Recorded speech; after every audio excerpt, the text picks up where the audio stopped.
She had everything money could buy, and nothing that actually mattered. Vanessa Hart, 30 years old, worth $4 billion, hadn't left her mansion in 5 years. Not because she was afraid, because the world had made it very clear what it thought of a woman in a wheelchair trying to run a $1 billion empire. Then one rainy morning, a locket hit the floor. Dozens of people froze. Some looked away.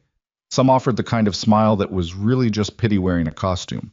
One man didn't. He just picked it up, handed it back, and walked away like it was nothing. It wasn't nothing. It changed everything. What? If this story already has you hooked, hit that like button right now and drop a comment telling me what city you're watching from. I want to see how far this story travels. Let's go. Part 1.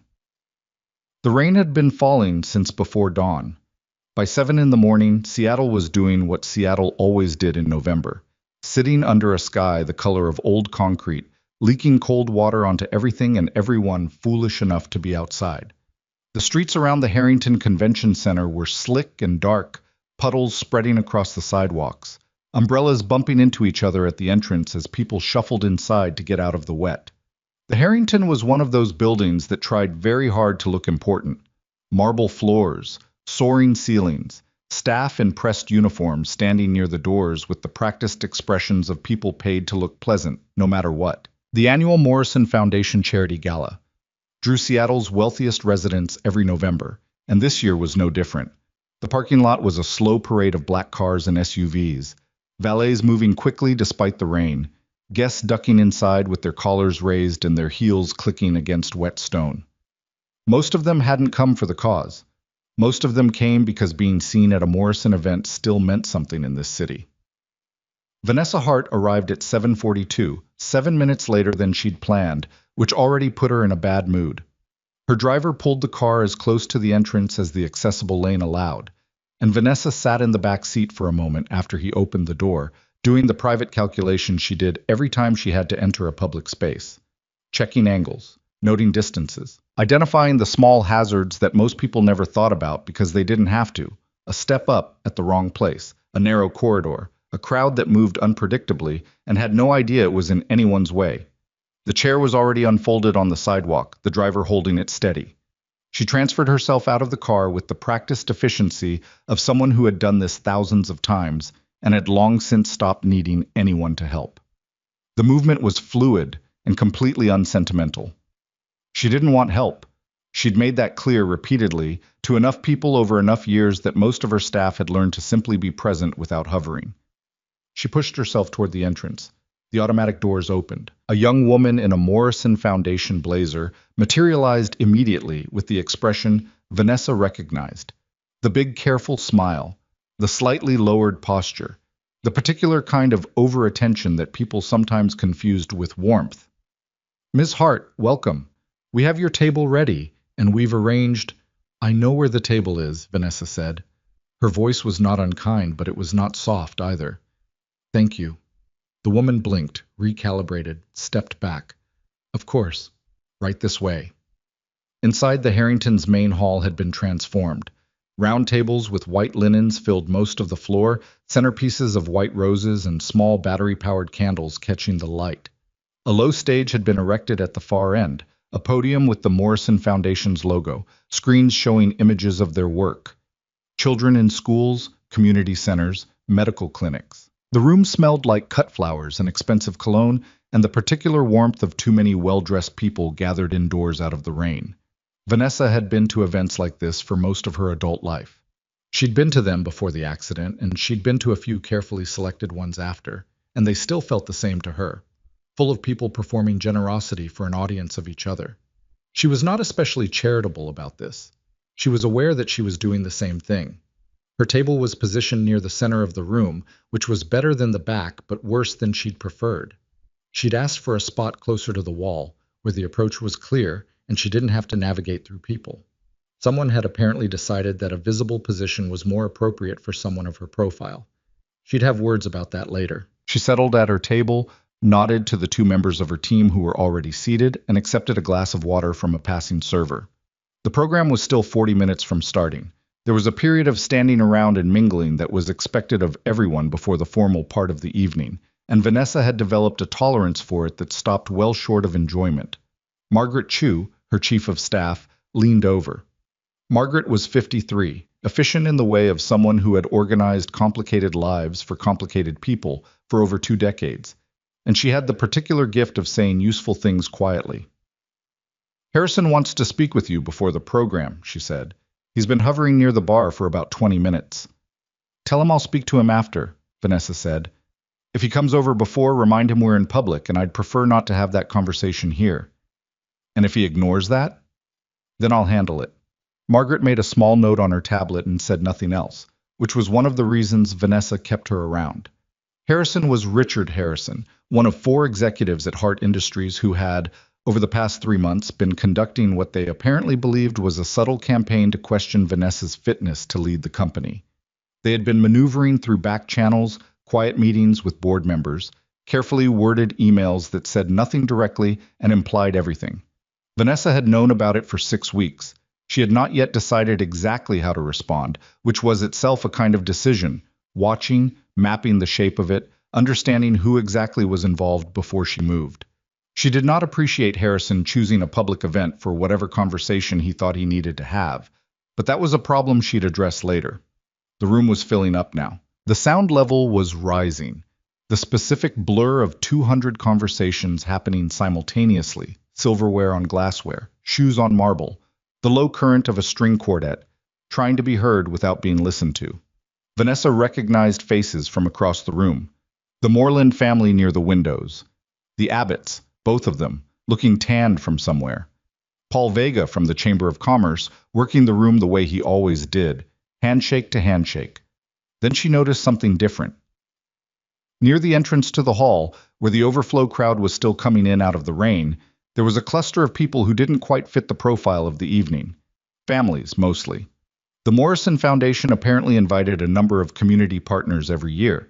People from the organizations they funded, recipients of grants, volunteers. They came dressed in what was clearly their best, moving carefully through the space, taking in the room with the particular awareness of people who understood they were guests of a certain kind. Among them was a man, early 30s, in a navy blazer that didn't quite fit across the shoulders. He was holding the hand of a small girl, maybe 6, maybe 7, who was looking up at everything with the total unselfconscious wonder that young children bring to rooms they've never been in before. She was wearing a dress that was clearly new, red plaid with a white collar, and she had her hair in 2 uneven braids that suggested her father had done them himself and done his best. Vanessa wasn't sure why she noticed them. She noticed a lot of things. It was a habit born of years of having to pay attention to everything in a room while appearing to pay attention to nothing. But there was something about the pair of them that was distinct in that crowd, not dramatic, just present in a different way than everyone else. The girl pointed at the centerpieces and said something to her father. He bent down to listen, then laughed and shook his head and said something back. She laughed too. It was a private joke in a public room, the two of them in their own small world, and it had nothing to do with anyone watching. Vanessa looked away. She had a program to review. The mingling portion of the evening was, as expected, an exercise in maintaining expressions of polite interest through conversations she had largely heard before. 3 people asked her how she was doing in the way that meant they were asking about the wheelchair, and not really about her. She answered in the way she always answered, "Fine, thank you," and moved on before they could push further. 2 investors found their way to her table with what they called just wanting to check in, and she fielded their concerns about the company's direction with the clipped precision of someone who had been navigating boardroom anxieties since she was 26 years old. Harrison did not approach. She noticed him twice across the room, watching her with the expression of a man calculating something. She ate very little of the dinner, which was the usual charity gala food, competent, expensive, forgettable. The speeches were what they were. The foundation's director talked for 12 minutes about their work in underserved communities. A recipient of their education grant spoke briefly and genuinely and was, predictably, the best part of the evening. Vanessa contributed a modest donation, as she did every year, and noted with detached interest that her name would be in the program and that this was the point. It was near the end of the formal program, when the room was loosening again, people standing, dessert plates being cleared, conversations resumed, that it happened. She was moving away from her table, toward the edge of the room where there was more space and fewer people crowding the paths. She had the locket in her hand. She often took it out without quite realizing she was doing it, the way people reach for certain habits under stress. It had been her mother's. Small, silver, oval, the kind of thing that looked ordinary until you knew what it was, and then it looked like the most specific object in any room you put it in. She'd had it for 15 years. She'd never lost it. Her wheel caught the edge of a slightly raised seam in the marble floor, an imperfection she hadn't clocked, hadn't mapped, hadn't prepared for. And the chair stuttered, just a small jolt. Enough. The locket slipped from her fingers. She heard it hit the floor before she saw it. A small, clear sound, almost inaudible in the noise of the room, but she heard it the way you hear the things that matter. It spun and settled, maybe 4 feet in front of her on the marble. 4 feet. She couldn't reach it. The angle was wrong. The distance was wrong. The physics of it were simply wrong. She could not bend that far forward safely without risking tipping the chair, and there was nothing nearby to brace against. She sat looking at it. Around her, people registered what had happened at different speeds. A woman nearby looked down, looked at Vanessa, looked at the locket, and then looked somewhere else very deliberately. A man in a tuxedo half moved toward it, caught himself, seemed to worry about something. Maybe about drawing attention, maybe about doing it wrong, maybe about the optics of bending down in front of a woman in a wheelchair at a charity gala, and went still. 2 more people simply adjusted their path around the locket without stopping. A server noticed but had a tray in both hands and kept walking. Vanessa watched all of this. She was not surprised by it. She had learned, a long time ago, that most people freeze when they're in proximity to something they don't know how to handle, and a woman in a wheelchair losing something on the floor apparently fell into that category. People didn't want to get it wrong. They didn't want to be patronizing, or they were afraid of acknowledging the chair, or they were embarrassed on her behalf in a way that made them useless. She understood the psychology. It still made her very, very tired. She was calculating whether she could get to a wall and brace against it to increase her reach when she heard the small voice. "Daddy, someone dropped something."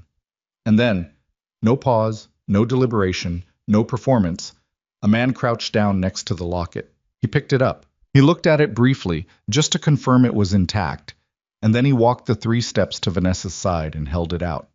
"Here you go," he said. That was it.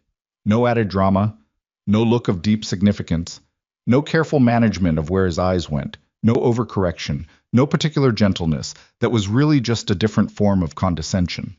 He just held it out and met her eyes like a person talking to another person. It was so ordinary that it took her a second to respond. She took the locket from his hand. "Thank you." "Sure." He straightened up. His daughter was right next to him, looking at the locket with frank curiosity. "Is it a real locket?" the girl asked. "Like with pictures inside?" "Lily," the man said mildly. "It's fine," Vanessa said. She looked at the girl. "Yes. There's a photo inside." "Of who?" "Lily." "My mother," Vanessa said. The girl nodded seriously, as if this was information she was filing away. "My mom's gone too," she said. "Mine doesn't have a locket, though. Mine has—" She paused, looking at her father, calculating the word. "A legacy box with stuff in it." "Lily, it's for when I want to remember her. Dad made it." Vanessa looked at the man. He had the expression of a parent caught somewhere between embarrassment and the decision to let it go because stopping it would be worse. He had brown eyes and a face that looked like it had been tired for a while and had made its peace with that. The blazer that didn't fit right, the braids that weren't quite even. She noticed that his shoes were clean, very clean, clearly polished, which was the detail that for some reason stayed with her. "That sounds like a good thing to have," Vanessa said to the girl. The girl nodded, apparently satisfied. Then she looked at the wheelchair with exactly the curiosity she'd looked at the locket with and said, "Does that have a motor?" "Not this one," Vanessa said. "Some of them do. Could you go really fast if it did?" "Faster than you might think." Lily seemed to find this extremely acceptable information. Her father put a light hand on her shoulder and said, "We should go find our seats, Bug. We're already done sitting. We should go find them anyway." He looked at Vanessa.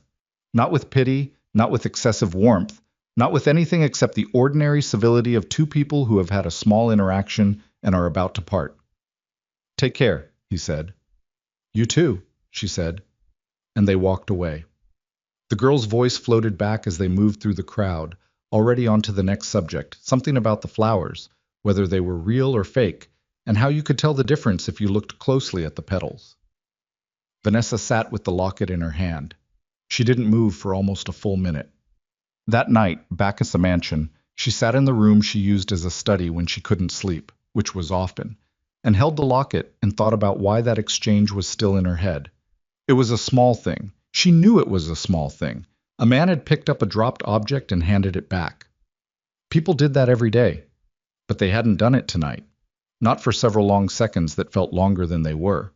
And when one person finally had, he'd done it without making it into anything. She set the locket down on the desk and looked out at the rain, which was still going. Seattle was stubborn about its rain. November meant weeks of it, the kind that didn't commit to being dramatic, just settled in and persisted. The mansion was quiet. It was always quiet. It had been quiet for 5 years since she'd moved back in after the accident and the rehab and the long period of reconfiguring everything. The spaces, the routines, the way she moved through the world. She had staff, people who came and went during the day. But by evening, the house was hers alone, and she'd told herself for a long time that this was by choice and not by circumstance. Sometimes she believed that. She opened her laptop and checked the company reports that Margaret had sent over earlier, because work was the thing that kept the quiet from becoming something heavier. Hart Industries had been her father's company before it was hers, and she had spent 15 years turning it from a solid regional firm into something that mattered on a national level. She'd done it through the kind of singular focus that people called visionary when they liked you and obsessive when they didn't. She'd been 25 when she took over, 28 when they started taking her seriously, 30 when the accident happened. The accident was not something she talked about in detail, even now. The publicly available version was that there had been a car crash on a wet road outside Portland. The car had rolled. The driver, a business associate, not her driver, she'd been a passenger, had survived with minor injuries. She had not. Spinal cord damage, incomplete, T10 level. The doctors had been honest about what that meant, and she had appreciated the honesty even though it had taken time to know what to do with it.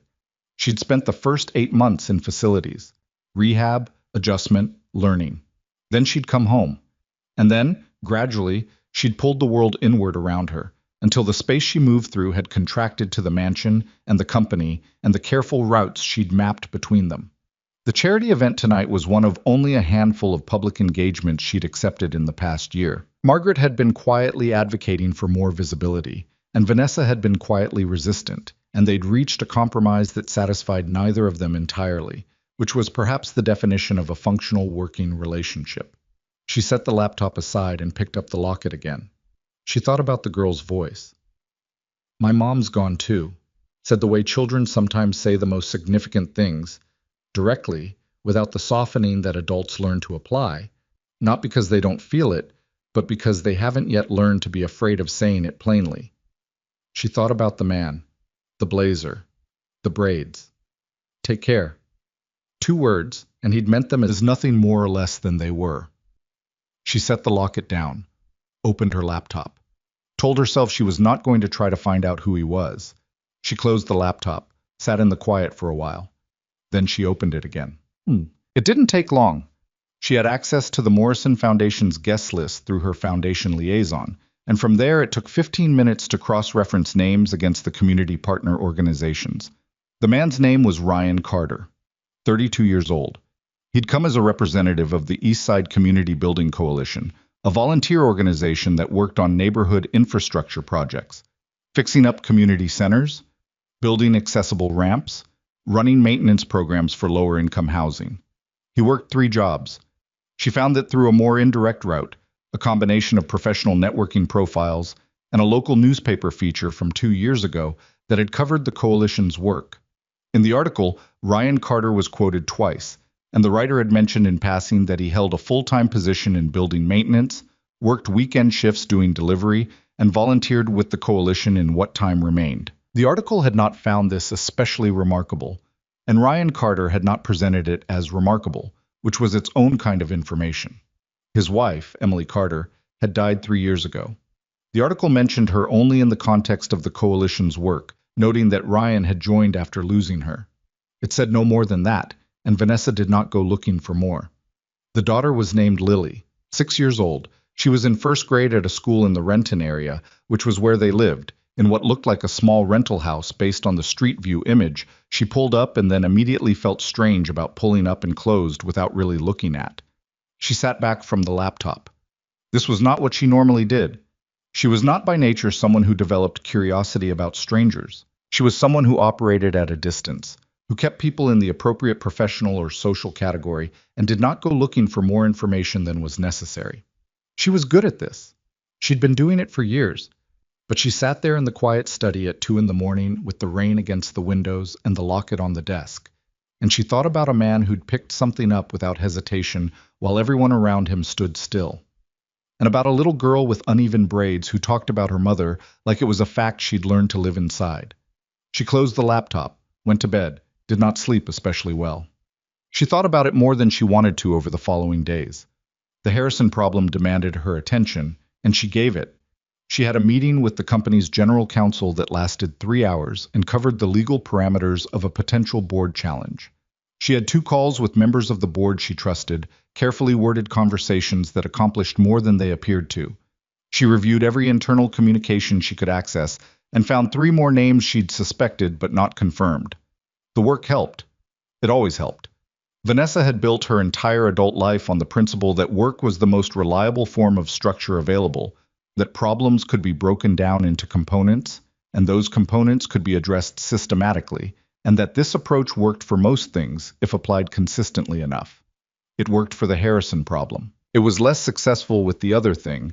The thing she kept telling herself was not worth her attention. She ran her company, read her reports, held her meetings, and thought about Ryan Carter and the way he'd looked at her like she was just a person. She knew the exact shape of the problem with that.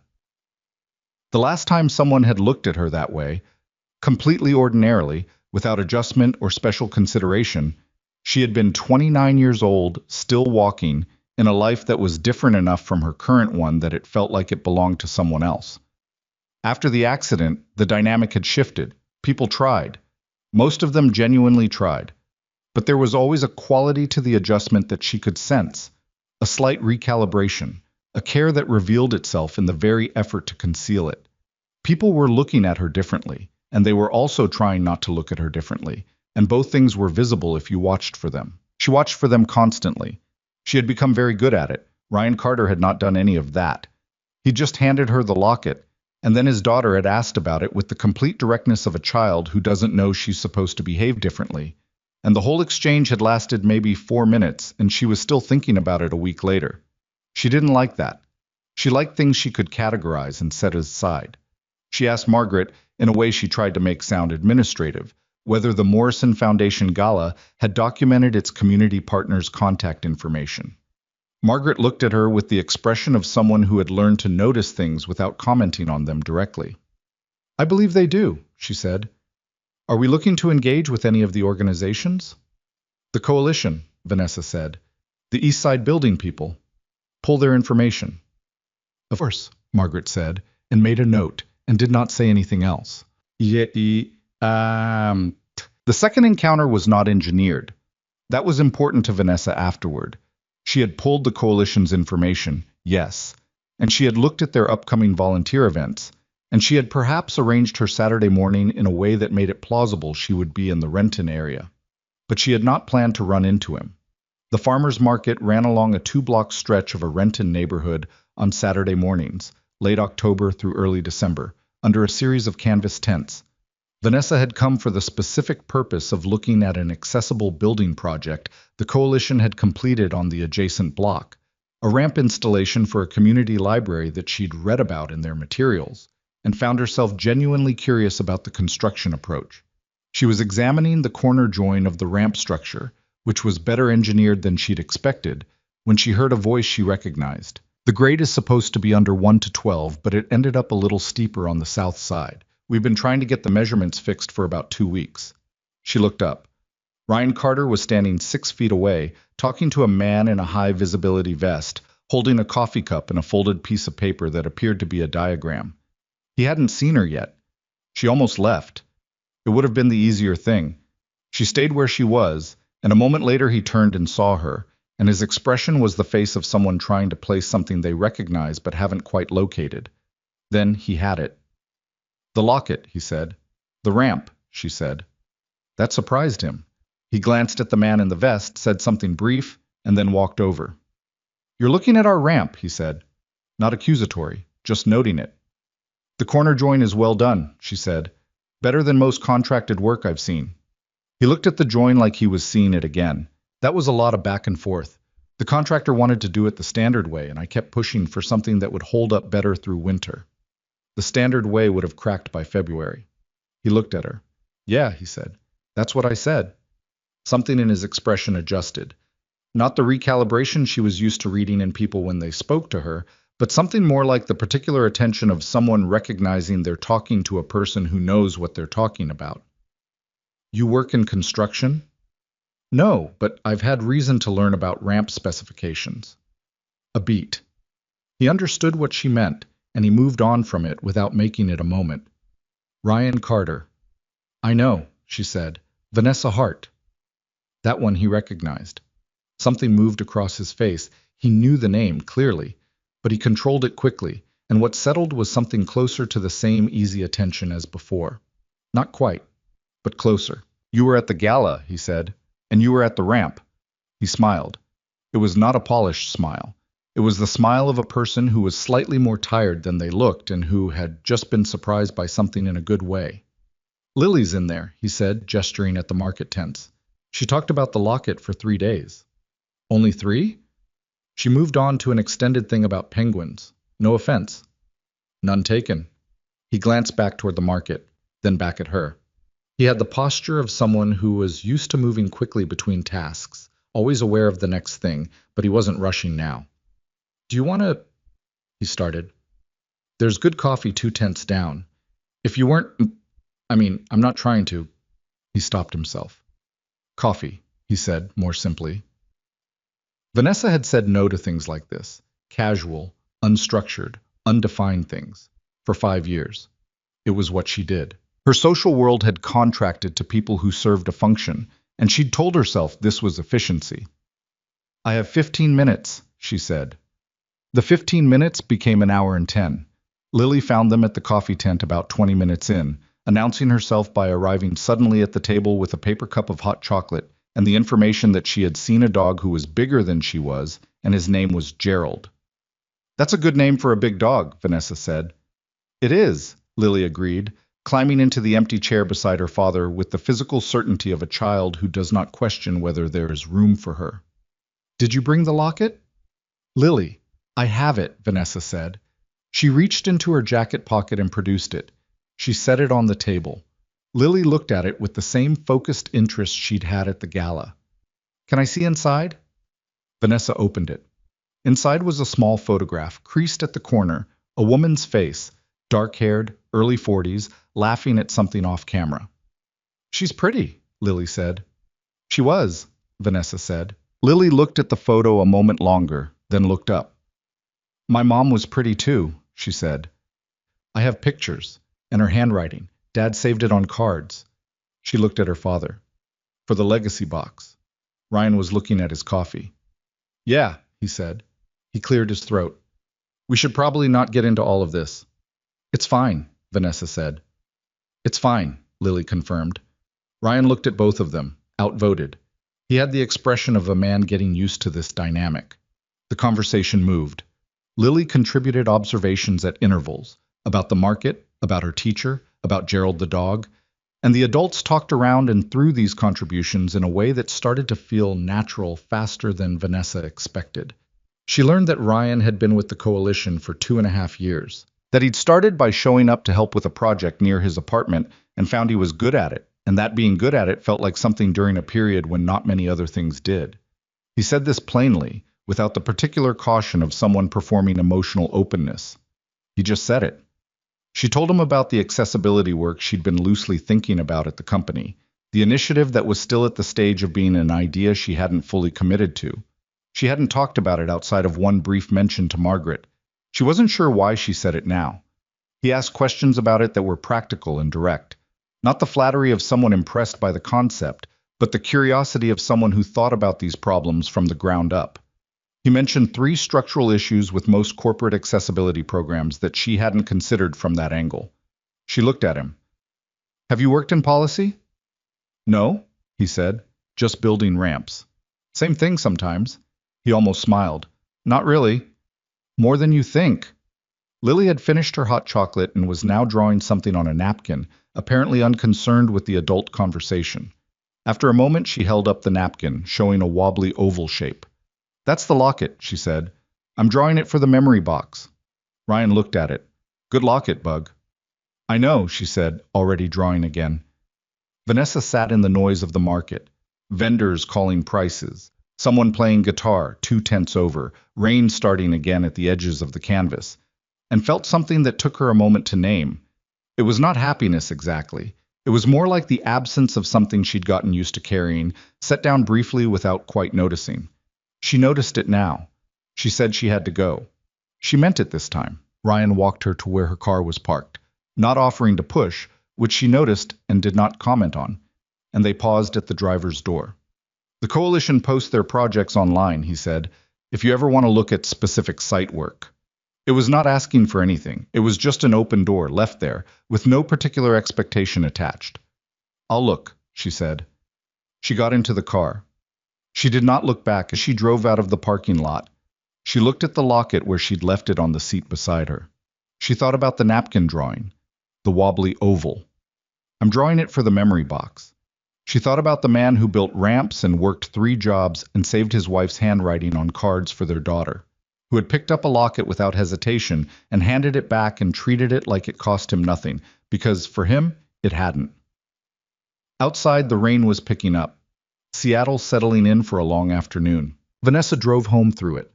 The mansion was the same when she returned, large, quiet, everything in its designated place. She parked the locket on the desk in the study, in the spot it always occupied. She sat for a moment in the empty room.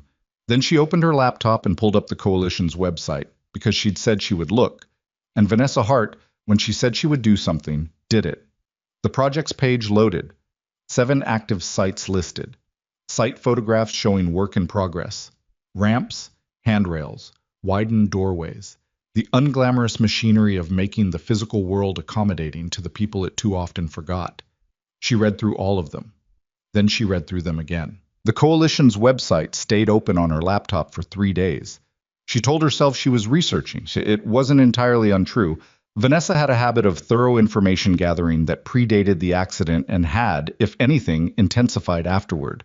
When you couldn't always move through the world to see things directly, you learned to read everything available and compensate. She read the project reports, the grant applications, the site assessment forms that Ryan's team uploaded with the kind of functional, unself-conscious writing of people who documented things because documentation was useful, not because anyone was watching. The prose was utilitarian. The photographs were taken with phones, slightly tilted, lit by whatever light was available. A ramp in progress. A doorway widening. Someone standing in a half-finished corridor with a level, not looking at the camera. Ryan appeared in 3 of the photographs. In one, he was on his knees examining a threshold join, hands dirty, attention entirely on the material in front of him.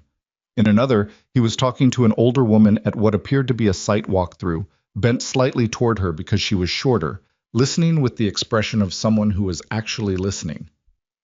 The third one was blurrier.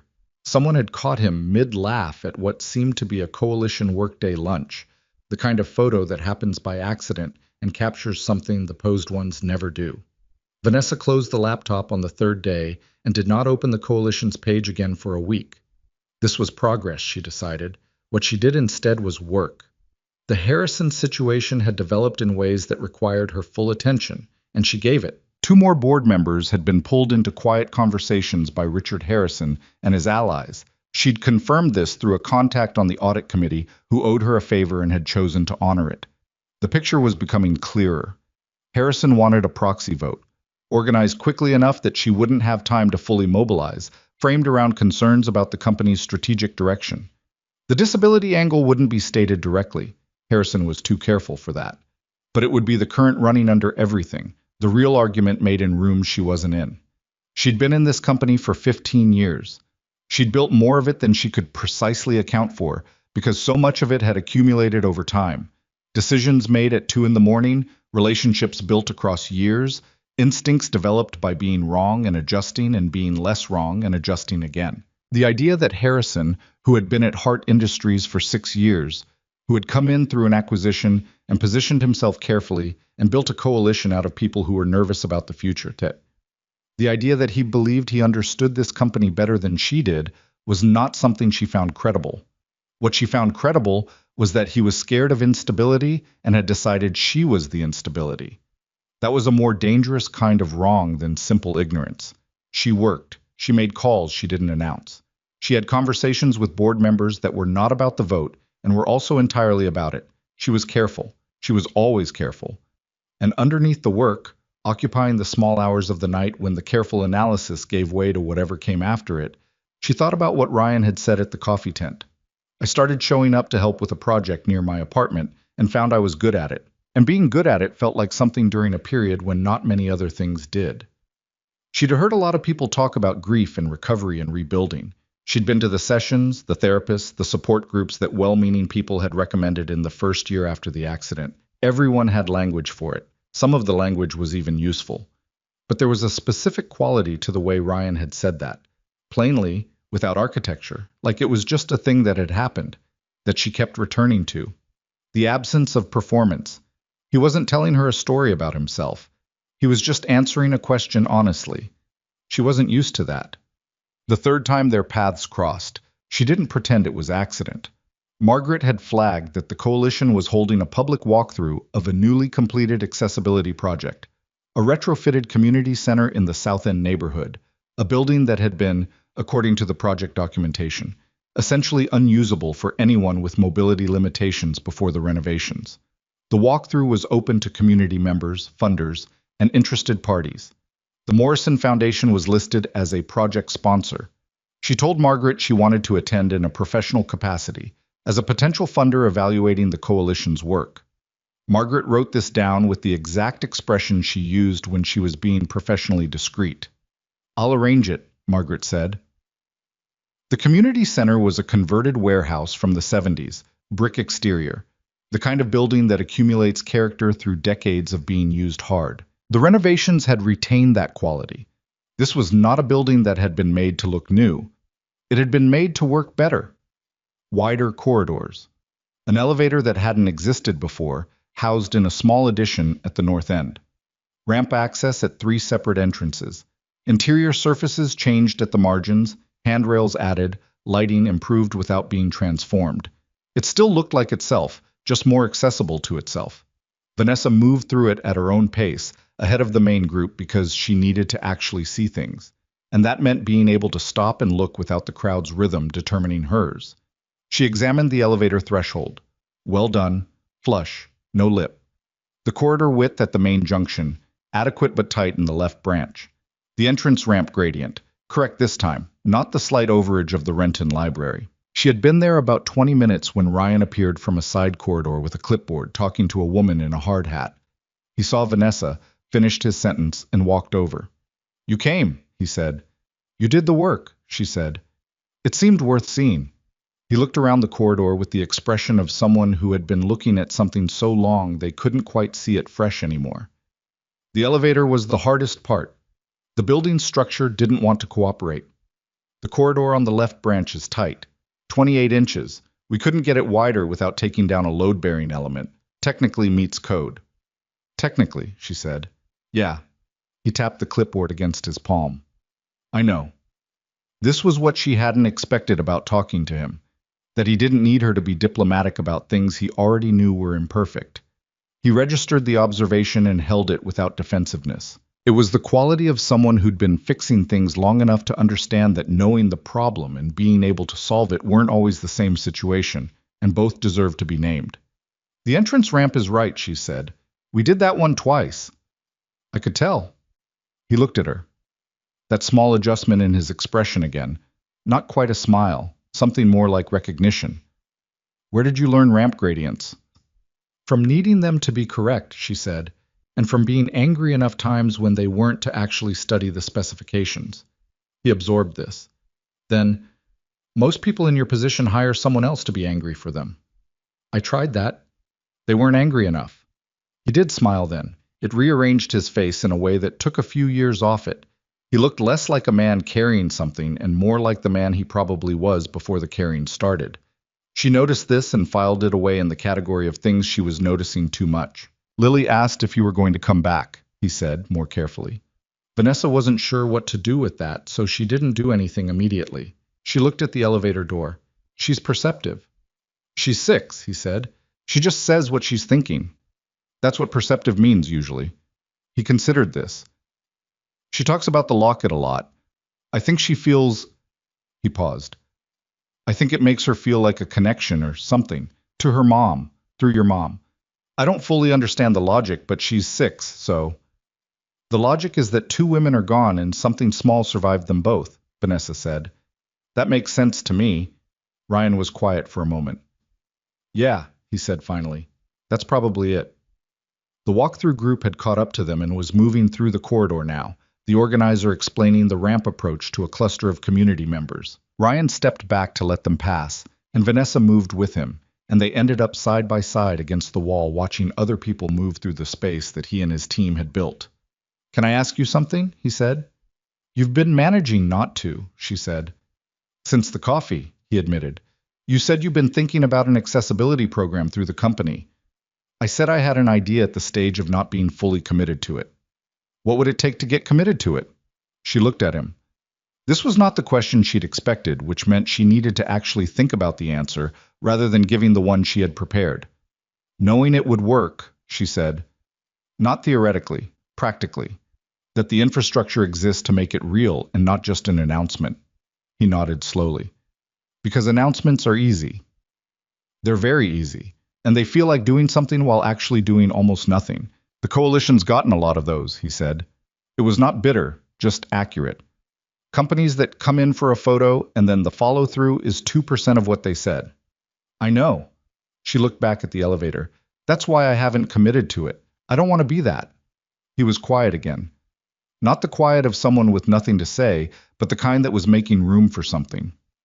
If you ever wanted to see what actual ground-level implementation looks like, he said. Not for a photo. Just to see the work. He shrugged. We have 3 active sites right now. She looked at him.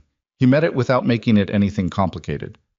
Send me the site information, she said, through the coalition's contact page. You want it formal?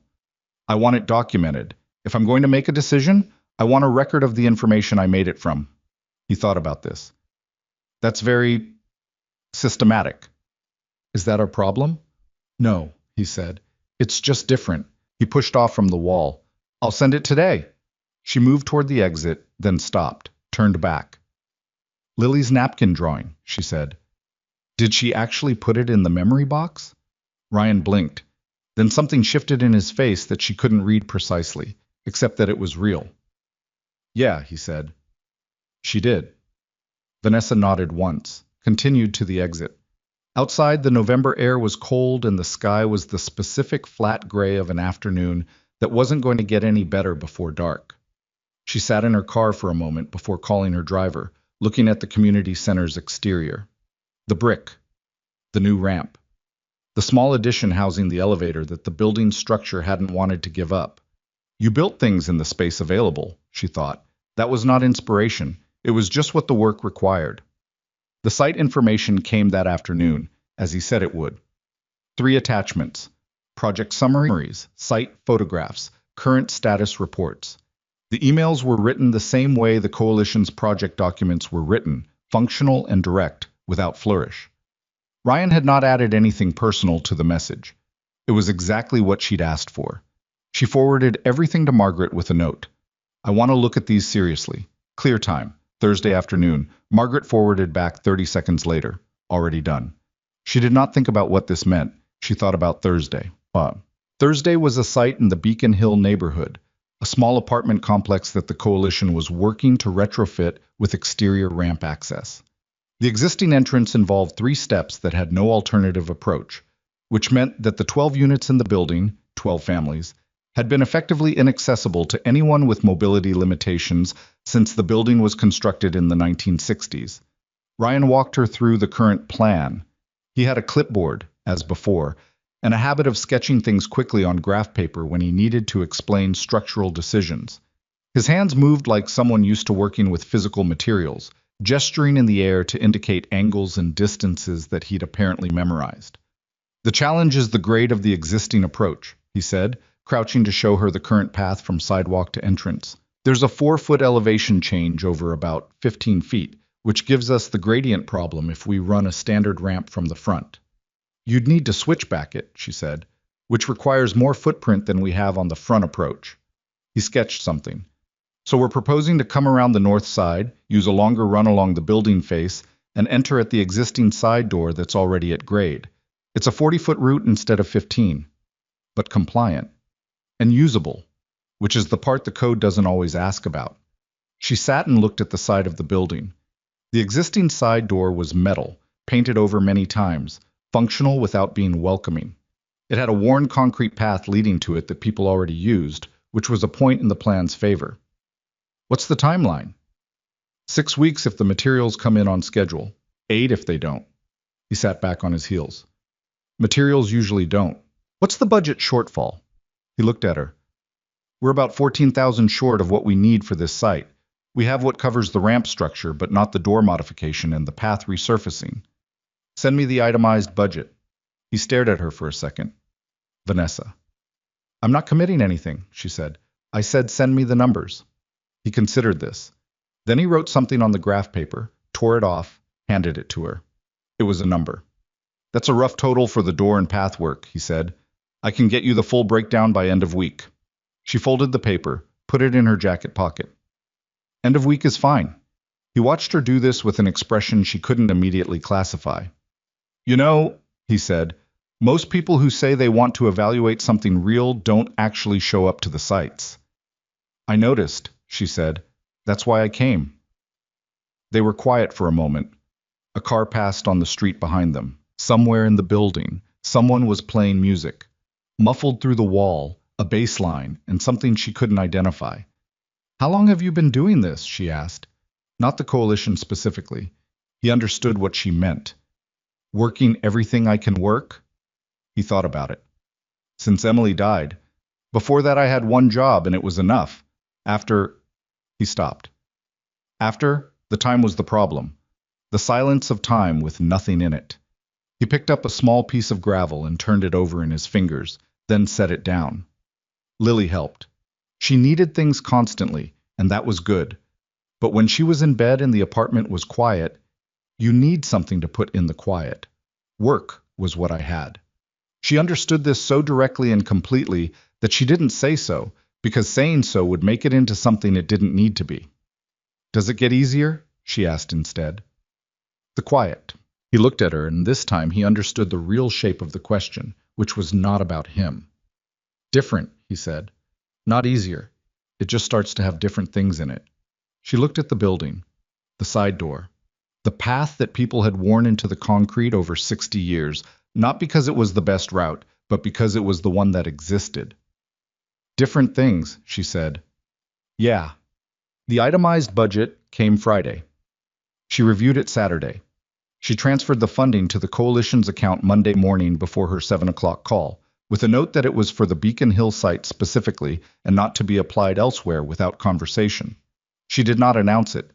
She told Margaret it had happened because Margaret needed to know, and Margaret made a note and said, "Good," in the tone she used when she thought something was overdue and didn't say so. Ryan sent a one-line email that afternoon. "Lily wants to know if you want to see the finished ramp when it's done." She looked at the email for longer than it deserved. She wrote back, "Tell Lily yes." December came in with more rain and a cold that had weight to it, the kind that pushed through the margins of buildings and made people hold their coffee cups with both hands. Vanessa's schedule was dense. End of year required it. The company's annual review cycle overlapping with external partnership meetings and board communications and the ongoing, carefully managed navigation of the Harrison situation. She saw Ryan twice more in December, both times in what she had to admit were partially constructed circumstances. Once at a coalition board meeting that she'd been invited to attend as a prospective funding partner. Once at a community forum about accessible infrastructure that she had genuine professional reasons to attend and also could have sent a representative to. Each time she saw him, the things she'd noted at the gala sharpened slightly. The quality of his attention, the directness of his engagement, the way he moved through rooms full of people without performing for any of them. He was not unaware of himself. She'd observed enough people to know the difference between someone who was simply unconscious of how they came across and someone who had worked out, somewhere along the way, that most performance was exhausting and unnecessary. Ryan was the second type. He'd made the decision, probably without articulating it as a decision, to just be what he was in whatever room he was in. It was, she realized, the quality that had registered in the first 4 seconds at the gala when he'd picked up the locket and handed it back. Not kindness exactly, though it was that. The absence of performance. In a room full of people who were all performing in varying degrees, the quality of a person who simply wasn't was immediately legible, and it still felt, weeks later, like something she needed to be careful with. She knew what it was doing, this incremental thing. She knew the way the mind worked when it was offered something it had been without for a long time. It wanted to make too much of it. It wanted to interpret every small exchange as larger than it was, to read meaning into things that might just be the ordinary patterns of two people who had crossed paths and were not yet finished crossing. She'd watched herself do this, carefully, and had tried to account for it. She hadn't succeeded very well. Lily was part of it, in a way that was separate and also not. The girl had appeared in Vanessa's life in the specific way that children sometimes appeared, not carefully, not through any normal social mechanism, just suddenly present, saying things directly, offering her attention with no calculation behind it. Lily thought the locket was important and said so. Lily thought the locket and her mother's memory box were connected in some logic of objects and people who were gone. And she had said that too, to a stranger, without hesitation. Vanessa had not had much contact with children since the accident. She had not had much contact with children before it, if she was honest. She'd been 21 when her mother died, 22 when she'd joined the company, and the years since had been a continuous acceleration of professional life that left the corners of personal existence, the things that happened in the margins, the ordinary accumulations of relationship and place and time, mostly unfilled. She wasn't sure what she was doing with the small space that was opening up. She was just, for now, not closing it up. The Harrison situation moved faster than she'd anticipated. The board meeting she'd heard about through back channels was confirmed in the second week of December, formally scheduled for mid-January, listed on the agenda as a strategic review, but with the actual purpose barely concealed in the supplemental materials. Harrison had been more efficient than she'd credited. He'd spent months doing what she did, watching, waiting, counting votes.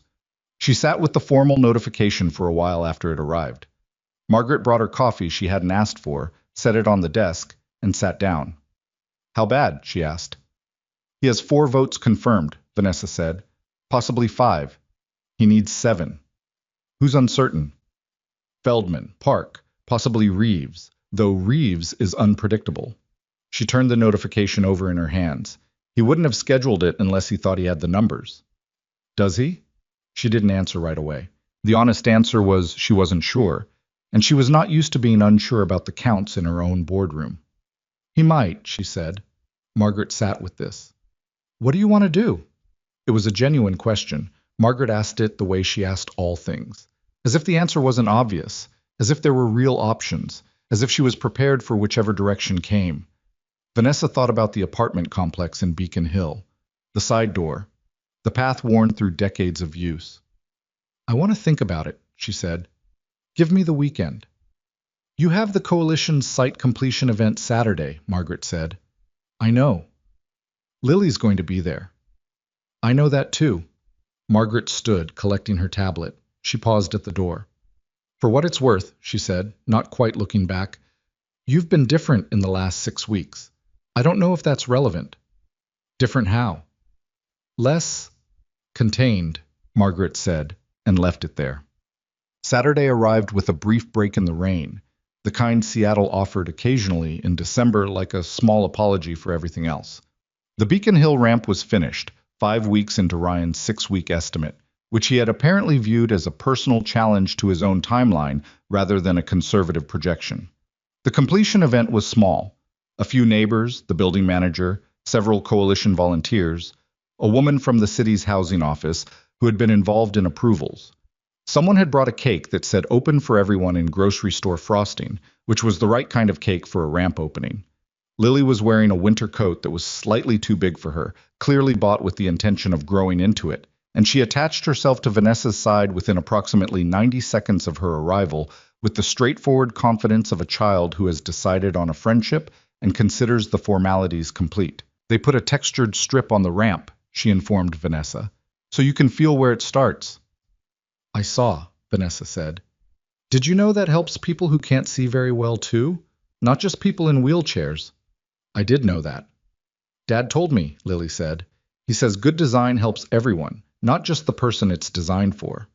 She considered this. I wrote that down. For school. Vanessa looked at Ryan across the small gathering.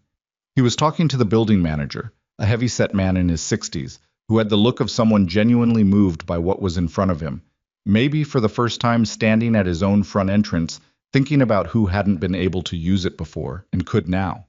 Ryan caught her eye over the man's shoulder. A brief look. She looked back and something settled between them that she didn't name. He's been working really hard, Lily said, following her gaze with the observational accuracy of a small person who noticed more than the adults around her realized.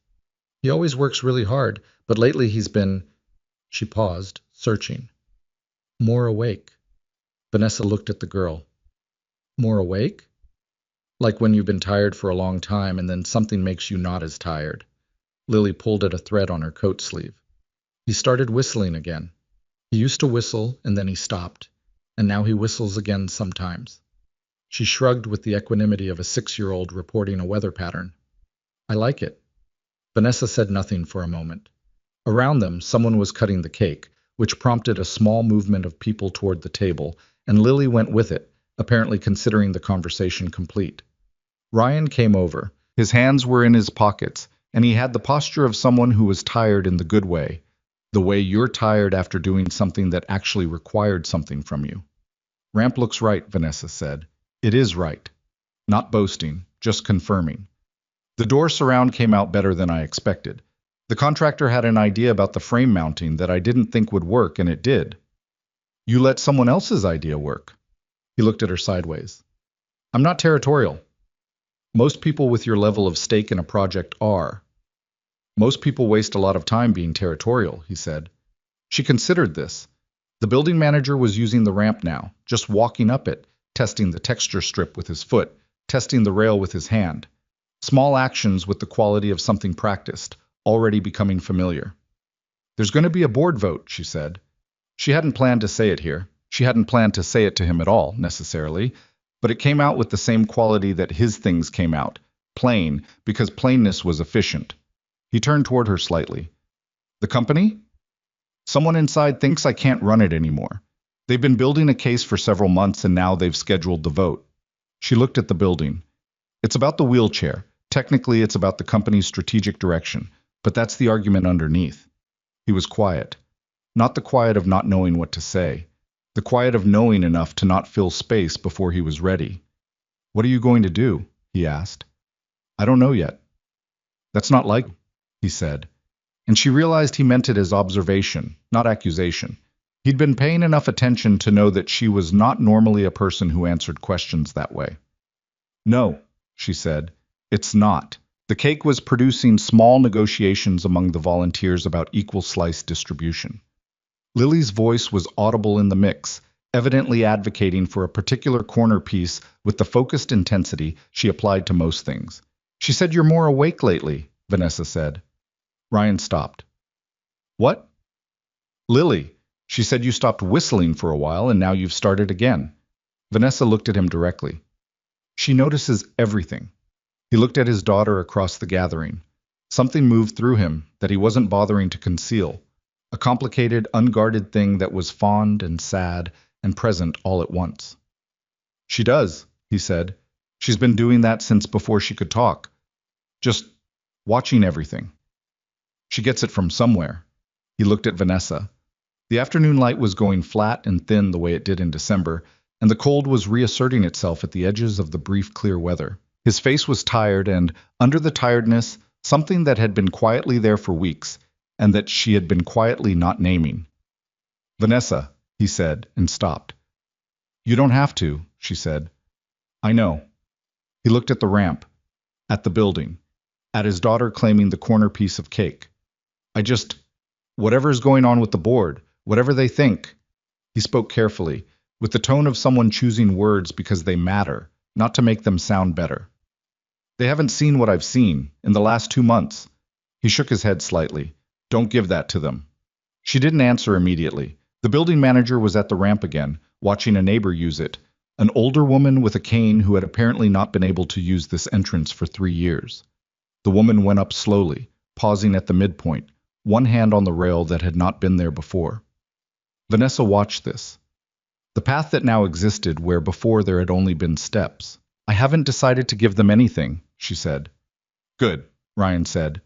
Lily appeared at his elbow with a plate containing a substantial corner piece of cake and the expression of someone who had competed for something and won it fairly. "I got the one with the most frosting," she said, primarily to Vanessa, apparently considering this information she would want. "You can have some if you want." Vanessa looked at the cake, then at Lily. Then, briefly, at Ryan, who was watching his daughter with the helpless, sustaining love of someone who has built their entire remaining life around a 6-year-old with uneven braids and excellent negotiation skills. "All right," she said to Lily. "Which part has the most frosting?" Lily pointed, very precisely, to the corner, and then she handed it over, just like that, no calculation. Vanessa ate the corner piece of someone else's cake at a ramp opening in December while around her the small good thing that Ryan Carter's team had built was being used for the first time, and she thought about board votes and silence, and the things that filled it, and about what it meant that a 6-year-old child had handed her the best piece without being asked, and without wanting anything back. The afternoon light was almost gone. The rain was coming back. She stayed until the cake was finished. The new year came in quietly. Vanessa spent the last week of December and the first days of January the way she spent most significant transitions, working, because work was the most reliable way she knew to move through time that otherwise had a tendency to expand into shapes she didn't want. She reviewed the company's annual financials with the precision she applied to everything, finding the 3 discrepancies that always existed in documents assembled by multiple departments and correcting them before anyone else noticed. She responded to communications she'd let accumulate through December. She had 2 calls with her legal team about the board meeting, now 3 weeks out, and came away from both with a clearer map of the terrain and no better sense of whether she was going to win. That was the part she couldn't model. She could count the confirmed votes on her side. She could estimate the uncertain ones. She could make the arguments she would need to make, had in fact been making them in various forms for weeks in her conversations with individual board members. But there was something underneath the counting that she couldn't resolve through analysis, something that had to do with the room itself. The particular quality of a boardroom when a decision is actually being made, the way people's faces changed in the seconds between holding a position and abandoning it, the intangible current that moved through a vote when it was close. She had won close votes before. She'd also lost them. The difference in her experience was not usually the arguments. The arguments were mostly constructed after the real decision was made. The difference was something harder to account for, a quality of presence, the impression that the person asking for confidence deserved it. She thought about this in the middle of the nights, which were long. She thought about what Harrison's argument would actually be. Stripped of its diplomatic framing, she thought about the board members who were uncertain and what they were really uncertain about. And she thought about Ryan saying, "Don't give that to them," and the specific weight the words had carried, the quality of someone saying the true version of a thing rather than the managed version. She called him on the 4th of January. She told herself it was to discuss the Beacon Hill completion report, which she did in fact want to discuss. She called anyway, at 8 in the evening, which was not a business hour, which meant she was not entirely lying to herself, but not entirely honest either. He answered on the 3rd ring, slightly breathless, with background noise that resolved as she listened, the sound of a small person demanding something in the near distance. "Hold on," he said, not to her. Then, "Lily, the video will still be there after I—" Lily. A pause. This was to Vanessa. Sorry, she's negotiating her bedtime in a way that involves pretending she left the TV on when she definitely turned it off herself. Is it working? It always almost works, he said. That's what makes it so annoying. The background negotiation reached some kind of resolution. She heard a door close, then quiet. Beacon Hill report, she said. Right. He settled into it quickly. The coalition submitted the final documentation to the city this week. The building's registered as compliant now. The manager sent us a note. Apparently 3 residents who hadn't been using the front entrance in over a year have started using it. 3 that you know of. 3 that he counted, Ryan said. Could be more. She wrote nothing down. She just held the number. 3 people using a door they hadn't been able to use. That was what $14,000 and 6 weeks of work had produced, and she was aware that this was not nothing. She was aware that she had been adding up small nothings her whole life, and that some of them had turned out to be large somethings in retrospect. I've been thinking about scaling it, she said. The program. A formal initiative, not just funding individual coalition projects. A structured program. Assessments, funding, implementation support, job creation for the people doing the work. She paused. I've been mapping it for a couple of weeks. He was quiet in the way she recognized now as thinking rather than waiting. What's the obstacle? The board vote is in 3 weeks, she said. If the vote goes wrong, the program doesn't happen. I'm not in a position to build something like that if I'm not running the company. And if the vote goes right, then I build it. Another pause. You're worried it won't go right. She didn't answer immediately, which was itself an answer. Vanessa. He said it carefully, not reaching for anything beyond what was there. Tell me what you're actually thinking, not the strategic version. She looked at the dark window of the study, the reflection of the desk lamp floating in the glass. She had not been asked this question in exactly this way in a very long time. Most people who wanted to know what she was thinking were looking for information they could use. Ryan was not looking for information. He was just asking. I'm thinking, she said slowly, that there is a version of this where I walk into that boardroom and they look at me. And regardless of what I say, regardless of what the numbers show, there is something in the room that has already been decided, something that has nothing to do with the company and everything to do with... She stopped. With the chair, he said. With what they think the chair means, about what I can do, about what I'm worth. She said it flatly because that was the only way to say it without it becoming something larger than she wanted it to be right now. I've been in enough rooms to know when a decision is made before anyone speaks. And I'm not sure I can change a room that's already made up its mind. Ryan was quiet for long enough that she checked the call was still connected. Can I ask you something? He said. You already did once. I said yes. You told me about the locket when it dropped. You said people just stood there. Yes. And you were waiting for someone to pick it up, and they didn't, and then I did. He paused. Did you expect it? That someone eventually would? She thought about this honestly. No, she said. By the time you did it, I was already calculating how to get to a wall to brace against so I could try to reach it myself. So you were going to handle it anyway? I was going to try. Right. Something in his voice, not triumphant, nothing like that. Just landing somewhere he'd been working toward. That's the same room. She said nothing. The boardroom. It's the same thing. They might be standing there deciding whether to pick it up or not. But you were already figuring out how to do it yourself. That's not changed. She sat with this. It was not a complicated argument. It was not the kind of thing her legal team would put in a brief or her strategic advisors would frame in a slide deck.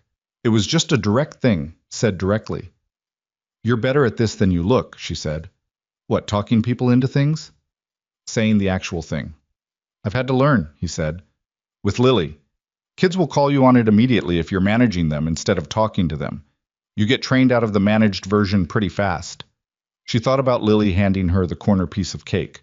Just like that, no calculation. The training ground of a 6-year-old who accepted nothing but directness. How is she? Vanessa asked. Asleep, hopefully. She heard him move, a chair adjusting. She's been asking when she'll see you again. I've been telling her I don't know, which is true. Is that the managed version or the actual thing? A beat. Both, I think. The call did not last much longer. She said she'd be in touch about the initiative after the board meeting. He said, okay. She thanked him for the completion report. He said it was nothing. She knew it wasn't. She sat in the study after the call, the lamp the only light, the window showing her reflection, and the dark house beyond. She picked up the locket from the desk where it lived now, where it had lived every night for 2 months, a habit she'd developed without planning to. She held it and thought about the room she was going to walk into in 3 weeks, and about what she was going to say when she got there. She did not make the decision about how to handle the board meeting through any single moment of clarity.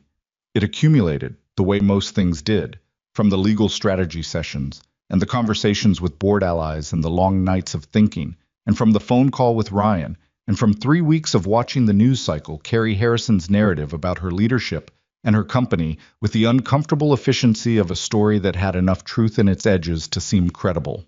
The media coverage started in the second week of January and was what she'd expected from the shape of Harrison's strategy. Nothing direct, nothing that would leave a mark if it was wrong. But the business press had a way of asking questions that contained their own answers. Pieces about Hart Industries' strategic direction, unnamed sources expressing concern about the company's recent performance, an analyst who went on the record to say he was watching the governance situation carefully. No one said disability. No one needed to. Vanessa read each piece once, set it aside, and did not read it again. She had learned this discipline because the alternative was spending hours inside the psychology of people trying to affect her with words, and that was time she didn't have and couldn't afford to spend. What she did instead was prepare. She spent 3 days drafting what she was going to say in the boardroom. Not the arguments, those were already assembled, had been for weeks. She meant the other part, the part that her legal team had not suggested and that Margaret had looked at when she saw the outline and said quietly, "Are you sure?" "No," Vanessa had said. "Draft it anyway." The draft went through 4 versions. The first was too formal. It read like a speech, which was wrong. The second overcorrected and read like it was trying not to be a speech, which was worse. The third was closer, but it started in the wrong place. The fourth started with a fact she'd never said publicly, and from there the rest of it followed. And it was not good exactly, but it was true, and she thought true might be what the room needed. She didn't show it to the legal team. She showed it to Margaret, who read it twice without speaking. "If it doesn't work," Margaret finally said, "it's going to be very difficult." "If the alternative works," Vanessa said, "what exactly does it win?" Margaret looked at the draft, then at Vanessa. "When did you decide this?" Vanessa thought about the locket on the marble floor and the seconds she'd spent watching people not pick it up. "A while ago," she said. "I just didn't know I'd decided." Ryan did not know the specifics of what she was planning. She hadn't told him, partially because the elements hadn't fully assembled until the week before the meeting, and partially because she was not sure she wanted to examine it too closely in conversation before she had to say it in a room that mattered. But she texted him the night before. She had not done this before. Their contact had been calls and emails, the coalition's formal channels, the structured approach she'd established early and maintained because it kept things clear. She picked up her phone at 11 at night and typed, "Board meeting is tomorrow." She set the phone down, picked it up, added, "I know what I'm going to say." She set it down again. The phone buzzed 3 minutes later. "Good," he wrote. Then, after a short pause, "Lily says to tell the Locket to bring good luck." I didn't explain what that meant. I just wrote it down. She looked at this for a moment. Then she typed, "Tell her I'll bring it." She set the phone on the nightstand and lay in the dark and thought about tomorrow. Sleep came eventually, not well, but enough.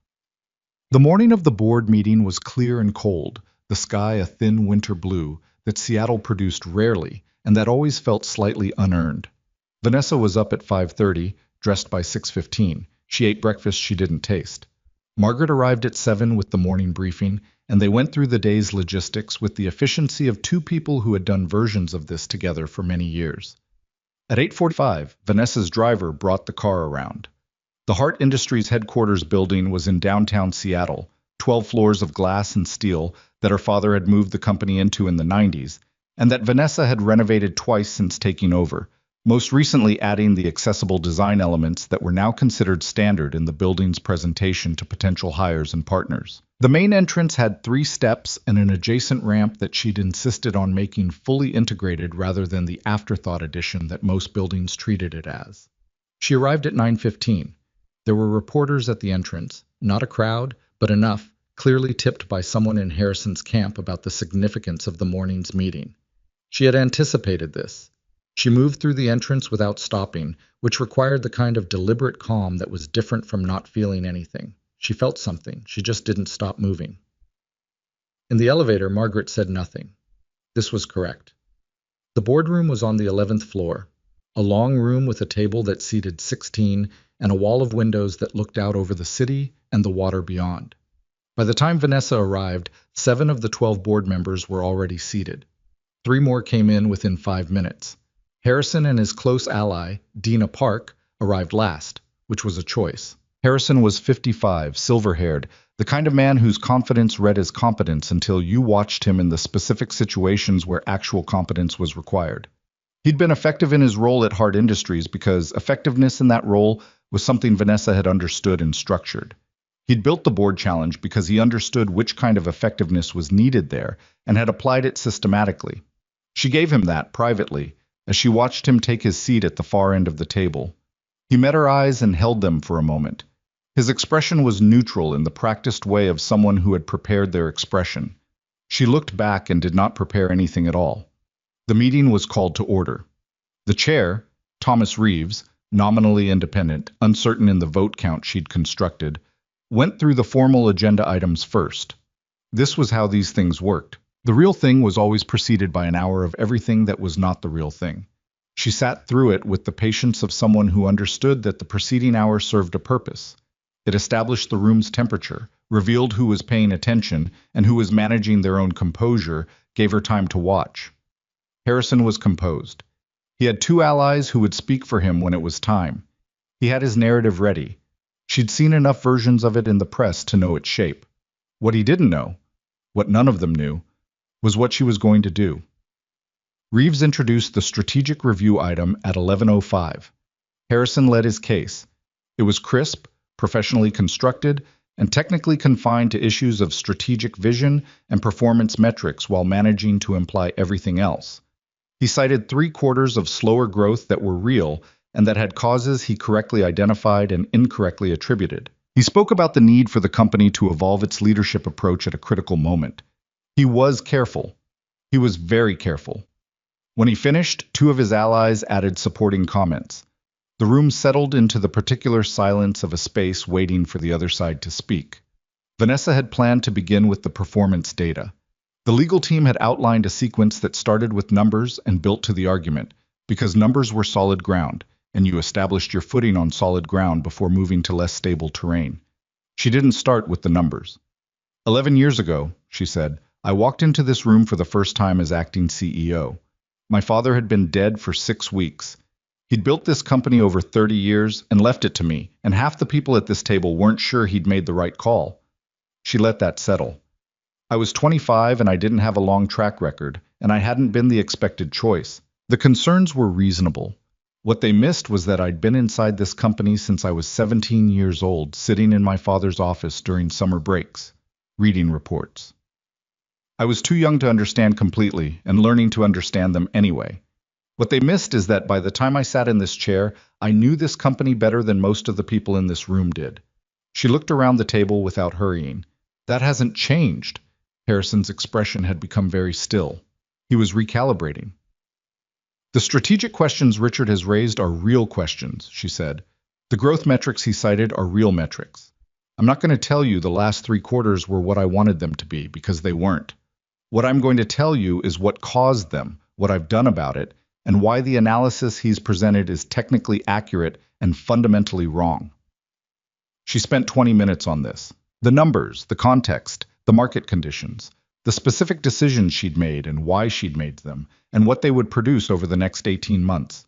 She knew this material with the precision of someone who had lived inside it, and she went through it without notes, which was a choice, because people who know things don't read them from a page. She watched faces around the table. Park was resolute. She was Harrison's and wasn't moving. 2 others were Harrison's and also weren't moving. Reeves was listening in a way that was different from the way he'd been listening during Harrison's presentation. She noted this.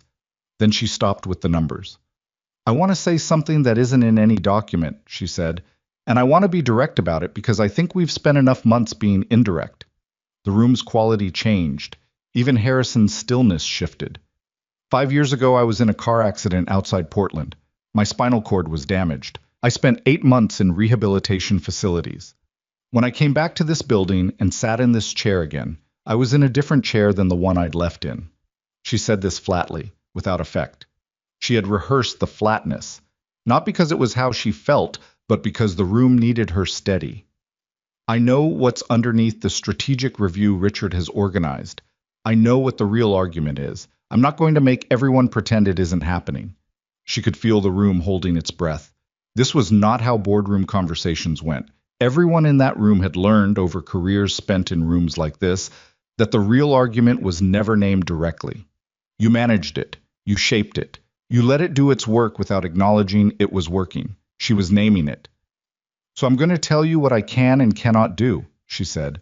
I cannot walk.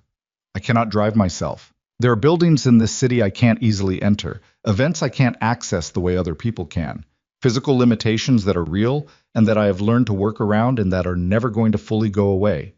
She looked at Harrison directly. What I can do is run this company. I can read a balance sheet in the dark. I can tell you the margin structure of every product line we operate. I can tell you the specific concerns of every major client we have and what it took to acquire and retain each one of them. I can tell you where this company is going in the next 3 years and exactly how we're going to get there. She paused. I've been doing it for 11 years. The chair is not what changed. The room was very quiet. What changed, she said more quietly, is that some of you stopped believing I could. And I want to know why, specifically, because I deserve to know. And because whatever the answer is, I'd rather have it on the table than manage it in back channels for another 6 months. Harrison opened his mouth. I'm not finished, she said. He closed it. She went back to the numbers then. The forward projections, the initiatives she'd been preparing, the accessibility program she outlined in 3 minutes as a business case rather than a goodwill gesture, framing it the way Ryan had helped her see it, as infrastructure investment with long-term return, as positioning that the company's competitors hadn't made, and that would matter in ways the next generation of talent and consumers would remember. She laid it out efficiently. She answered the 3 questions she anticipated before they were asked. Then she stopped. Thomas, she said to Reeves, the floor is yours. Reeves looked at her for a long moment. I was 61, had been on the board for 7 years, had voted against her twice in her tenure and with her 4 times, which she had always understood as the record of a genuinely independent director rather than an ally or an opponent. He was, she thought, the exact person the room turned on. He looked down at the table, then back at her, then at Harrison. Richard, he said, I'd like you to walk me through the alternative leadership proposal, specifically. He set his pen down with the deliberate quality of someone making a small decision that had significant weight. Who exactly are we discussing? Harrison had a name. He produced it. The person was credentialed, external, safe, in the way that the board's uncertain members might find reassuring. Have they met with any of our major clients? Reeves asked. Not yet, but have they reviewed our current product development pipeline? A pause. The proposal is that an evaluation period. So that's no, Reeves said. He picked up his pen. He did not say anything else. The vote, when it happened, took 11 minutes to get through the formalities. In the end, it was 8-4. Harrison's 4 held. The other 8 did not. Vanessa sat at the table as the result was confirmed and did not let anything show, because the room was still watching, and what you showed in the aftermath of a close thing mattered almost as much as what you showed going into it. She thanked the board members. She noted formally that she expected the 4 dissenting votes to be honored as the legitimate expression of directorial independence that they were, and that she had no intention of treating the matter as anything other than concluded. Harrison looked at her across the table. She looked back. She had won, and they both knew it, and there was nothing to perform about it in either direction. We'll schedule the follow-up on the strategic initiative proposal, she said to the room generally. Margaret will coordinate. She left the boardroom with Margaret, who waited until the elevator doors closed before exhaling. 8-4, Margaret said. Reeves, Vanessa said. He turned it. When he asked the alternative candidate question, Park's expression, I saw. The press is still downstairs. I know. What do you want to say to them? Vanessa thought about this for the 11 floors of descent. The elevator opened into the lobby. Through the glass entrance, she could see the cluster of reporters, the cameras, the cold morning light on the plaza outside. The truth, she said, the managed version of it. I've got about 4 minutes of material. She moved toward the entrance. Then she stopped. She reached into her jacket pocket. The locket was there, where she'd put it that morning. She held it for a second. The weight of it. The specific warmth it had from being close to her body. She thought about Lily's voice. Tell the locket to bring good luck. She let go of it. Left it in her pocket. Then she pushed through the doors into the cold and the waiting cameras and said what she'd decided to say, which was the truth in the way that truth sometimes had to be delivered. Directly, without softening, with the complete willingness to be seen saying it. She talked for 4 minutes and 12 seconds. She said the word wheelchair once, early, matter-of-factly, and then she didn't say it again because she didn't need to. She talked about the company and where it was going and the program she was building and why it mattered beyond optics or public relations. She said she had been building Hart Industries for 11 years and she intended to build it for 11 more. The reporters asked questions. She answered the ones worth answering and didn't answer the ones that weren't. Then she was done, and her driver pulled up and she got in the car, and the doors closed and the quiet of the interior settled around her. Her phone buzzed. She looked at it. Ryan. A single line. Lily wants to know how it went. She looked at the message. Outside the window, Seattle moved past. The winter city, the water in the distance, the gray-blue sky that was still holding its cold clarity from the morning. She typed back. Tell her it went. She looked at this for a second, then added, Tell her the locket helped. She put the phone in her pocket beside the locket and watched the city move past the window. The driver said nothing, which was correct. The radio was off. In the quiet, she could hear the sound of her own breathing, which was steady, and the low sound of the car's engine, and somewhere beneath all of it, not heard exactly, but present, the specific quality of something that had been held in tension for a very long time, beginning, slowly, to release. She was still the thing she was. The chair was still there. Harrison's 4 votes were still on record and would remain so. The work ahead was still the work ahead. But she had walked, had moved, into the room. She had said the real thing, and the room had not gone the way the room sometimes went, had not already made up its mind beyond the reach of the truth. 8 people had listened and had voted for what they heard. That was not everything. It was not even most things. But it was what had been available to win today, and she had won it. She sat back in the seat and let the city go past, and did not think about anything in particular for the 15 minutes it took to get home, which was the first time she had done that in a very long time. The days after the vote had a particular texture that Vanessa hadn't expected. She'd anticipated the work. There was always work in the aftermath of something like this. The formal communications, the press statements, the internal messaging to the company that had to be careful without being defensive, confident without being triumphant. She'd prepared for all of it. What she hadn't prepared for was the specific quality of the quiet that came after the preparation was finished and the immediate crisis had passed, and there was nothing left to do but be in the space that remained. She sat at her desk on the Thursday following the vote, the morning's calls completed, the afternoon's schedule not yet begun, and noticed that her hands were still. Not the deliberate stillness of concentration, but the unstudied stillness of someone who had been tense for so long that they'd stopped noticing the tension, and now that it had released, they didn't quite know what to do with their hands. She looked at them for a moment. Then she picked up the locket from its place on the desk, held it, set it back down. The 4 executives behind the challenge had resigned in the 2 days following the vote. Harrison first, then the 2 who had spoken for him in the boardroom, then Dina Park in a brief and professionally worded statement that contained no acknowledgement of what it was actually about. Vanessa had accepted each resignation with the same form letter, edited only in name. She felt no particular satisfaction about this. What she felt was closer to the relief of finishing a calculation that had been running in the background for months, taking up processing space she could now redirect. Margaret had arranged the internal reorganization meetings for the following week. The legal team had cleared the paperwork. The communications team had handled the external narrative, with the precision she'd come to expect from people who were good at their jobs. By Thursday morning, the board situation was, in the formal sense, resolved. What wasn't resolved was everything that the board situation had interrupted, or perhaps clarified. The question of what came next, and what she actually wanted the next to look like. She called Ryan that afternoon. He picked up on the second ring, which meant he wasn't in the middle of a physical task. "Hey," he said, the single word with no information attached, leaving the shape of the call entirely to her. "I want to move forward on the program," she said, formally. "Not the coalition specifically. I mean, the full initiative.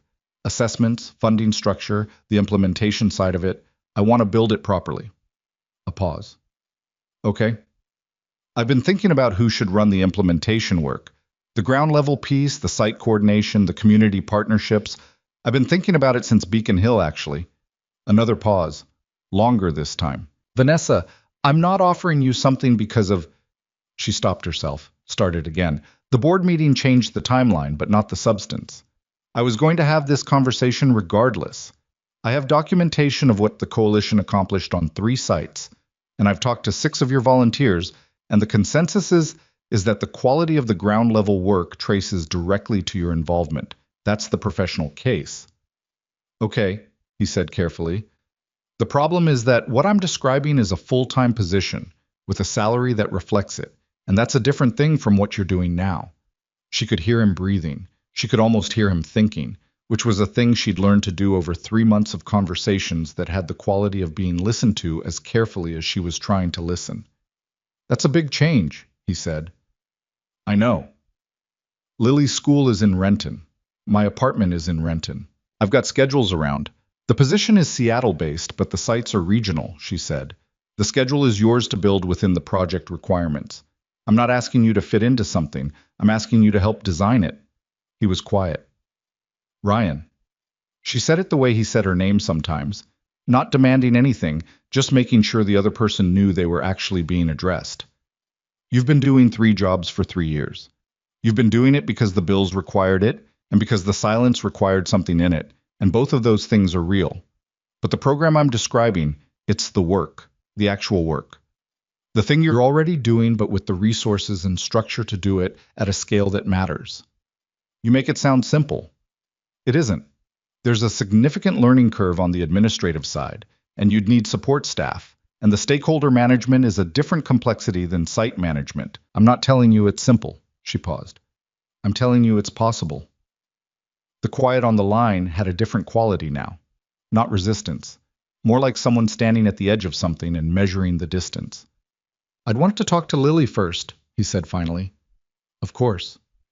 And I'd need to understand the structure in detail before I commit to anything.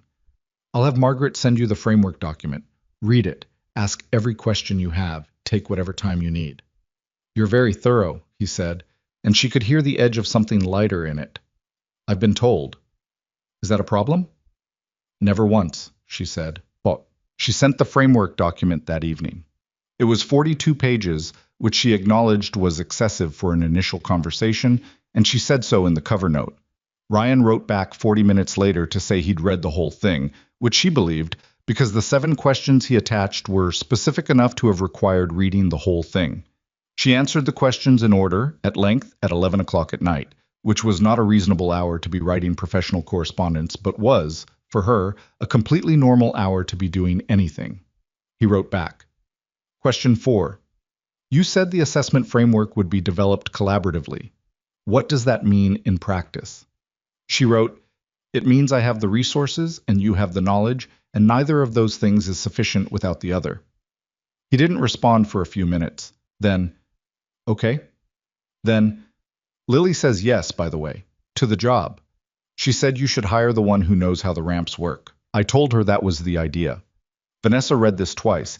Then she wrote, Tell her I agree with her hiring criteria. She closed the laptop and sat in the study. The locket was on the desk.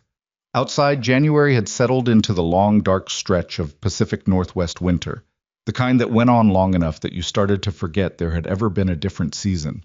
She'd lived in Seattle her whole life, and she still found January difficult. Not the cold exactly, but the accumulated weight of limited light, the way everything contracted. She looked at the locket. She thought about her mother, who had loved winter in the irrational way of people who find something beautiful in difficult things, who had worn this locket every day for 20 years without ever explaining why, who had died in March, which meant the last winter she'd lived through was the last complete dark season Vanessa had shared with her, 21 years old, both of them sitting in the kitchen of the house that Vanessa had since purchased and converted into this mansion she lived in alone. She wondered, not for the first time, what her mother would make of all of this. The chair, the company, the board vote, the man who'd picked up the locket and handed it back like it cost him nothing. The small girl with the braids who had added a napkin drawing of the locket to a memory box kept for a woman she would grow up without knowing. She didn't know. She could guess. Her mother had been the kind of person who noticed the particular people in a room that others overlooked, which was perhaps where Vanessa had gotten the habit. She turned off the desk lamp and went to bed. February arrived, and the program started to become real in the way that things became real when money and personnel and legal structure were attached to them. Vanessa worked through the details with the same focus she gave the company's financial architecture, because the thing she'd learned over 11 years of building was that programs built on good intentions and insufficient infrastructure collapsed in a predictable sequence, and she intended to build something that would survive past the point where her personal attention was on it. Ryan came into the Hart Industries offices for the first time on a Tuesday morning in the second week of February. He wore the same navy blazer from the gala, which fit the same way it had before, and he sat across from Margaret in the conference room off the main floor and went through the employment paperwork with the careful attention of someone taking something seriously without being overwhelmed by it. Margaret had told Vanessa afterward that he'd read every document before signing it, asked 2 questions about the benefit structure, and thanked her without the excessive quality that most people applied to gratitude in a formal context. "He's direct," Margaret said, with the tone of someone approving of a thing. "Yes," Vanessa said. "He is." His office was a converted storage room on the 3rd floor that had been cleared and furnished with a desk, a filing cabinet, and a window that looked out onto a narrow alley, which was not a view, but was at least light. Ryan had stood in the doorway the first time he saw it and looked around with the expression of someone taking inventory. "Is this okay?" Vanessa had asked. "It's fine," he said. "More space than my desk at the building maintenance job." He touched the window frame. "This opens?" "I'll find out." It opened. She'd had facilities checked that morning after he left. The first weeks were complicated in the specific way that integration into a new institutional environment was always complicated. Ryan knew the ground-level work with an intimacy that no document could replicate, but the organizational language of a corporation the size of Hart Industries was a different grammar, and there was a period of translation required. Vanessa had anticipated this and built it into the timeline, which meant she wasn't alarmed by it, but she watched it with the particular attention of someone who understood that this phase was where things either took root or didn't. He was a fast learner. He asked questions without embarrassment, which was rarer than it should have been in professional environments. He listened in meetings with the same quality of actual listening she'd noticed in every context she'd observed him in. He was also stubborn in ways that were sometimes useful and occasionally not. He had strong opinions about implementation sequencing, and he'd learned from years of site work to back those opinions with specifics. And he did this even in rooms where specifics were unwelcome. Twice in the first month, he pushed back on decisions Vanessa had made in the program's design, once correctly and once less so, and both times she'd taken the pushback seriously enough to examine the decision, which was more than most of the people in the building could say they'd gotten from her.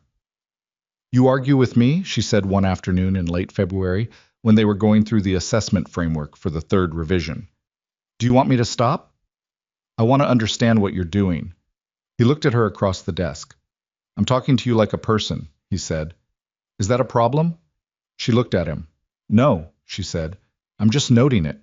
He went back to the framework. After a moment, "Most people here are very careful around you."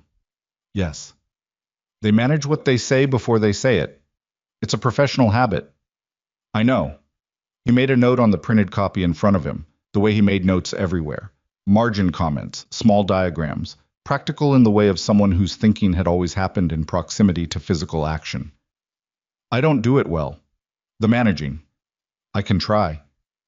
"Don't," she said. He looked up. "Don't try," she said. "It would make you less useful. He held her gaze for a second. Then he went back to the framework. The program was announced publicly in the first week of March. Vanessa had worked with the communications team on the framing for 2 weeks, going through 4 versions of the press materials before arriving at language that said what she wanted without turning into a corporate goodwill exercise. The name was functional, the Heart Access Initiative.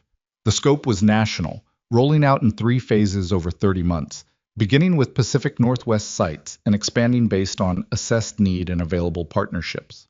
The response was what she'd expected, a mix of genuine interest from organizations in the sector, skepticism from the business press about whether a program this scale could deliver on its stated goals, and a smaller subset of coverage that focused on Vanessa personally, on the disability angle, on the narrative that assembled itself around a wheelchair and a CEO and a nationwide accessibility program. She let this coverage exist without engaging it. The story it was telling was not wrong, exactly, but it was simpler than the reality, and she'd decided early that she was not going to manage the narrative toward complexity when the work would eventually speak more clearly than anything she could say. What she hadn't anticipated was Lily. Lily had been informed in age-appropriate terms that her father was starting a new job. She had received this information with the focused interest she applied to most things, and had asked 4 specific questions. Was he going to work with the ramps? Was it far away? Would he still pick her up from school? And was Vanessa going to be there? Ryan had answered yes, no, yes, and sometimes in that order. Lily had processed this for approximately 90 seconds, and then said she thought it was a good job because Vanessa knew about the ramps, which was the same hiring criterion she'd approved by text message in January, apparently constituting a completed circle of logic. The first time Lily came to the Hart Industries building was on a Friday afternoon in March, when Ryan had a site review that ran long, and the after-school pickup required a reroute. She arrived with a backpack almost as large as she was, and immediately identified the building as having a ramp on the left side that was very good, and a door that was a little heavy. "The door is automatic," Ryan said. "You don't push it." "I know," she said. "But what if the automatic breaks?" "Then we get it fixed." She considered this. "Or you could make it lighter." "Or we could make it lighter," he agreed. She met Margaret, who she studied with the unblinking concentration that small people brought to adults they were assessing. Margaret, to her credit, assessed back without condescension. "You're the one who writes things down," Lily said. "I am," Margaret said. "Dad says you're very efficient. Your father is perceptive." Lily nodded, apparently filed, and moved on. She found Vanessa in her office at the end of the hall, which was the largest room on the floor, with floor-to-ceiling windows on 2 sides and a desk that was, to Lily's visible assessment, extremely large. She stood in the doorway and looked at everything with the systematic thoroughness of a child conducting an inspection. "This is a big room," she said. "It is," Vanessa agreed. "Is that because you're important?" "It's because my father was important, and this was his room, and I kept it." Lily walked in, set her backpack down with a thump, and looked at the windows. "You can see the water. On clear days." "Is today clear?" "Mostly." Lily went to the window and looked out. The February clarity had continued in patches through March. Seattle offering its occasional apologies, the water visible in the distance, gray-green and flat, the city spreading toward it under a sky that was doing its best. "Dad says you're building ramps everywhere," Lily said to the window. "Not exactly everywhere, in specific places that need them." "How do you know which places needed them?" "We assess them. Look at the buildings, see what's missing, figure out what the solution is. Like when Dad looks at the measurements." "Exactly like that." Lily turned from the window. She had the locket in her field of vision now. It was on the desk, where it lived. She looked at it with the recognition of something familiar. "Can I see it?" she asked. Vanessa picked it up, carried it to where Lily was standing, opened it. Lily looked at the photograph, the same focused attention she'd given it at the gala and at the coffee tent and in the accumulation of interactions that had built between them across months. Then she looked up at Vanessa. "Does it make you sad?" she asked, carrying it around. Vanessa thought about this. "Less than it used to," she said. "Because you got used to it?" "Because I remembered what it's for. It's not to make me sad. It's to keep her close." Lily considered this with the seriousness she applied to things that mattered to her. That's what Dad says about Mom's stuff, she said. He says we keep it because we want to, not because we have to. She looked at the locket again. That's smart. Your dad is smart, Vanessa said. Lily nodded as if this was established fact. He's better now, she said, than before, when he was really tired. She looked at Vanessa with the directness that Vanessa had learned was not artlessness, but something more like the decision to say what she meant, because the alternative was saying less than what she meant. You helped. Vanessa sat with this. He helped me too, she said. Lily shrugged, accepting the accounting. That's how it works, I think, she said. You help, and then they help back. She picked up her backpack from the floor with the effort of something heavy, badly balanced. I'm going to wait in the other room, with the lady who writes things down. Margaret. Margaret, she confirmed, and went. Vanessa sat in the large room with the windows and the water and the desk that had been her father's and now was hers, and held the locket and thought about what Lily had said with the simplicity of someone who had not yet learned to complicate the things that were actually simple. You help, and then they help back. Spring came to Seattle the way it always did. Not in a single day, but in increments, the light changing before the temperature did, the trees committing to leaves while the air still had cold in it. By April, the first phase of the Hard Access Initiative had assessed 47 buildings in 3 cities.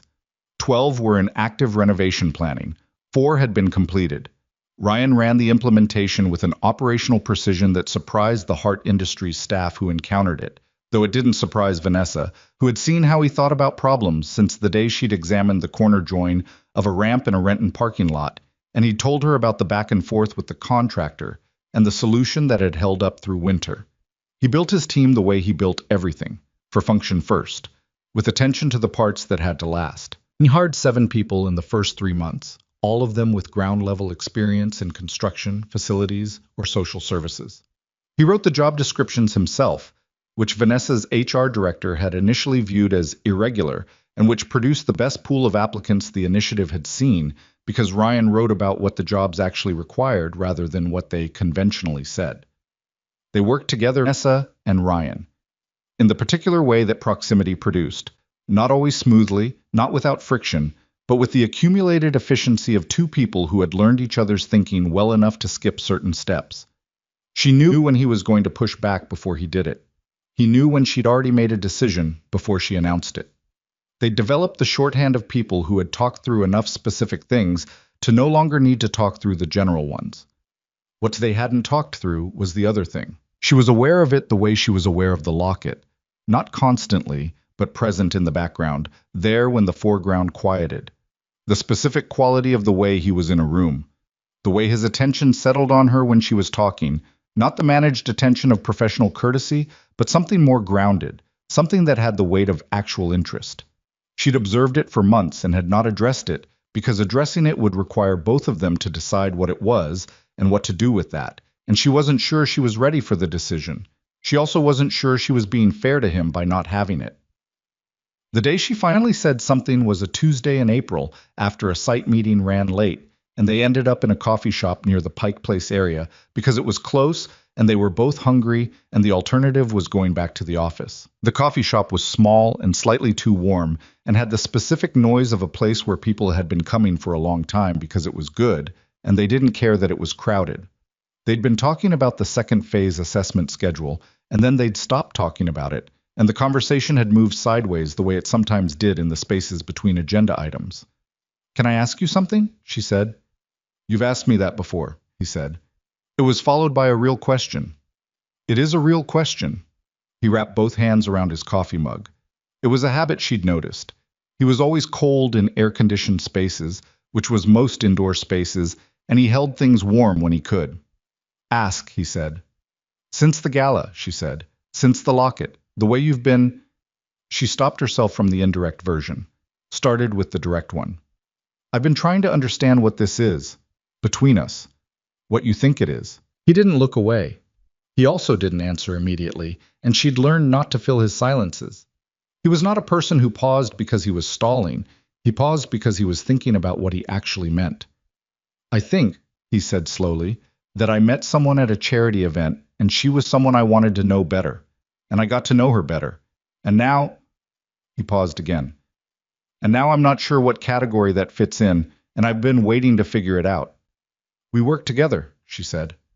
We do. That complicates it. Yes. He looked at his coffee. Are you asking me to keep it complicated? Or are you asking something else? She sat with the question. Around them, the coffee shop moved. Other people's conversations, the sound of the machine, the door opening and letting in a brief cut of spring air. I don't know how to do this, she said. It was the most honest thing she could say, and she said it plainly. There hasn't been anyone since before the accident, and that's not the chair. It's not what the chair changed about my life. It's what I changed. How far I close things down. She looked at him. You're the first person in 5 years who's made me want to open any of it back up.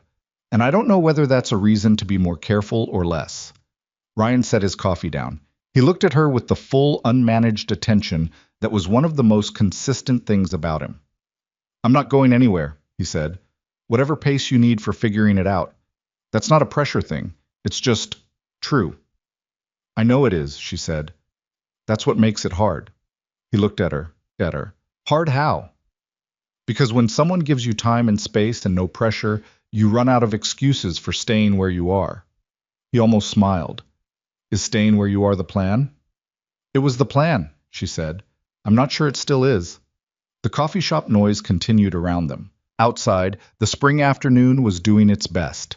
The light that Seattle earned through months of patience, landing on the water and the buildings and the ordinary March afternoon that was becoming something more specific. Lily told me you were better, he said, after Beacon Hill. She said you were more awake. She told me you started whistling again. He absorbed this. The expression on his face, not the one he put on for rooms, but the one underneath, the one that had been tired for 3 years and was, recently, something else. Yeah, he said. I did. She looked at the window. The street outside, the people moving through it. 2 women with strollers. A man on a bicycle navigating the cobblestones near the market. An ordinary Tuesday afternoon with ordinary people in it, doing ordinary things. I want to try, she said. She said it to the window, then corrected herself and said it to him. At whatever this is, I want to try. He nodded once, not with the performance of a significant moment, not with any of the drama the moment could have justified, just yes. Okay, let's try. There'll be things I'm bad at, she said. There are walls I've built that don't come down fast. I know. And Lily, whatever this is has to be right for her, not just acceptable. Right. She told you to hire me because I knew about the ramps, he said. She already voted. Vanessa looked at him. That was for the job. Lily doesn't separate things that cleanly, he said. She made one decision. It covered everything. She sat with this. The coffee was getting cold, but neither of them was drinking it anyway. Outside, a kid ran past the window chasing something. A ball, a dog, just running for its own sake the way kids sometimes did. Gone in 2 seconds. There and then past. She's going to want to tell me how to do this, Vanessa said. She's going to have opinions. She's going to have very specific opinions, Ryan said, in a particular order of importance. What's number 1? He thought about it. The locket, probably. She's decided it matters. It does matter. Yeah, he said, I know. The afternoon settled around them. The coffee shop continued being what it was. Neither of them moved to leave. The agenda they'd come in with was done, and the thing that wasn't the agenda was sitting between them, acknowledged now, no longer requiring the energy of not acknowledging it. It was not a solved thing. It was not a simple thing.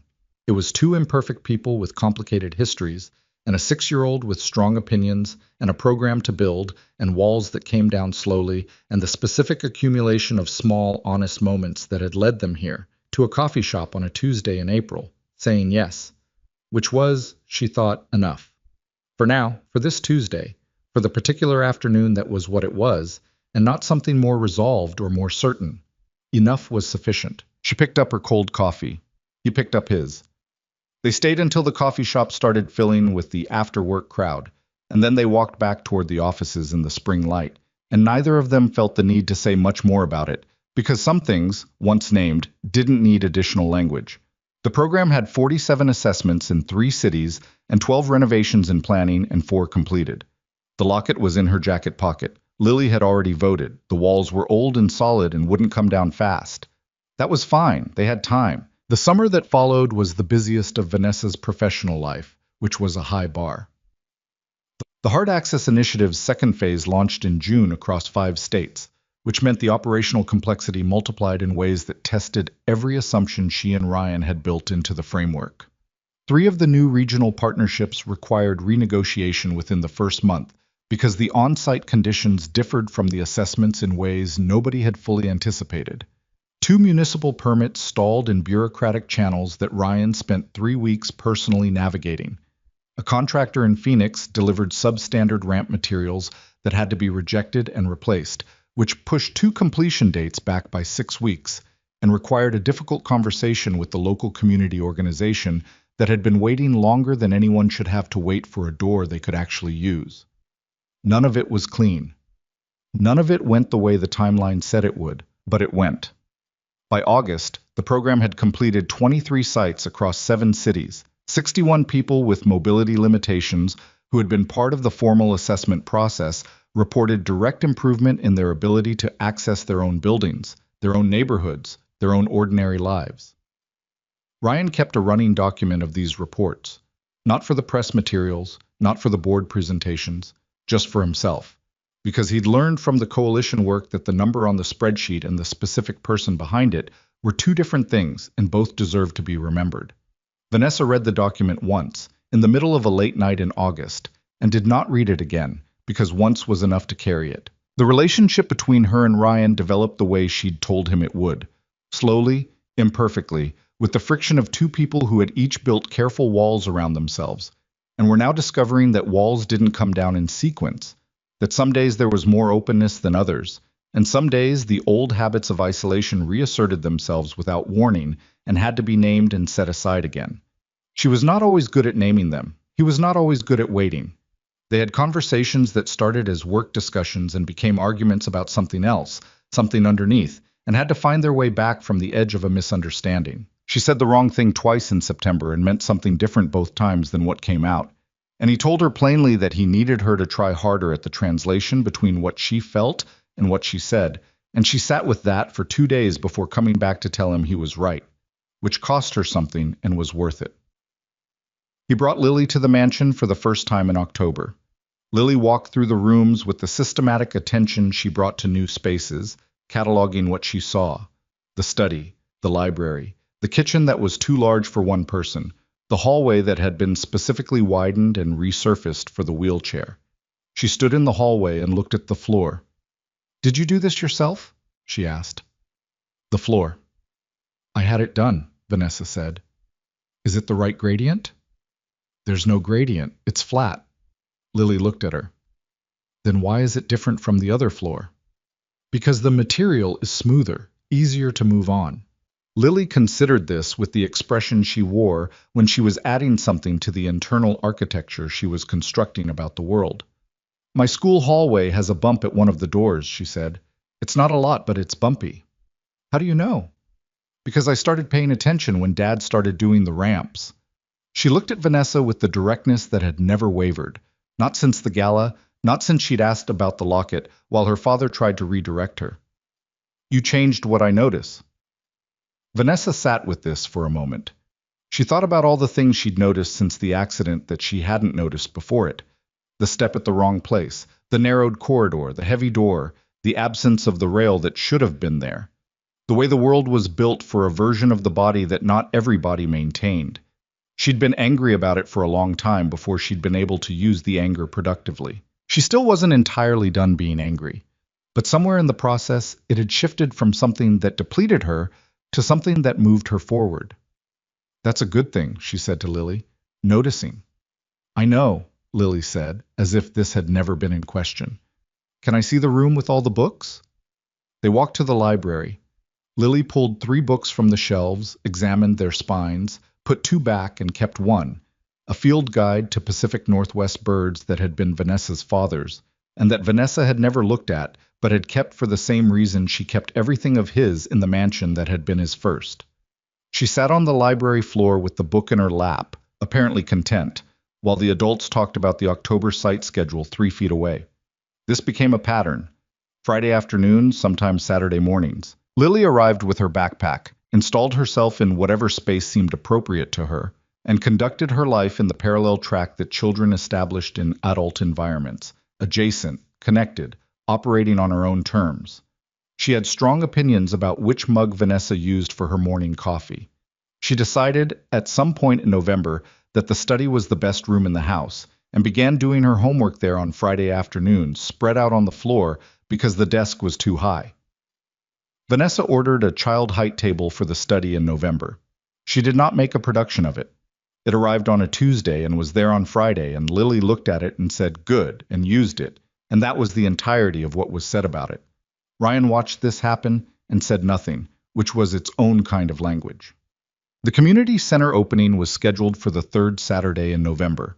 It was the program's largest completed project, a former warehouse in the Georgetown neighborhood that a local nonprofit had purchased 3 years earlier with the intention of converting it into a community space, and had been unable to fully open because 60% of the building was inaccessible to anyone using mobility aids or with significant physical limitations.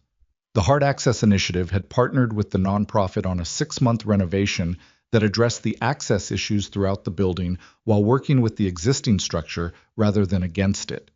The same philosophy that had guided the Beacon Hill ramp, the same philosophy that Ryan had been applying since before he had the resources to apply it at this scale. The building still looked like itself. That was the thing Vanessa kept coming back to as the renovation progressed. How the best accessibility work didn't announce itself, didn't transform the space into something that felt medicalized or institutional, just quietly made the building available to everyone who needed to use it. The elevator was there, but so was everything else. The ramps were integrated into the architecture rather than appended to it. The doors were wider but didn't look like accommodation, just looked like doors. Ryan had insisted on this. He'd had 3 arguments with the architectural firm about it, twice in meetings that Vanessa had attended, and once apparently in a phone call that lasted 90 minutes, and that the lead architect had described, when Vanessa spoke to her afterward, as one of the more rigorous conversations she'd had about design philosophy in a long time. "He's very specific," the architect had said. "Yes," Vanessa had said, "he is." The morning of the opening was clear and cold in the way of the best November days. The sky a sharp blue that Seattle didn't produce without effort, the kind of light that made everything look more deliberate than it was. Vanessa arrived an hour early, as she always did for events that required navigation, because an hour gave her time to understand the space before it filled with people and became less predictable. The building was already alive with the controlled chaos of a public event in its final preparation.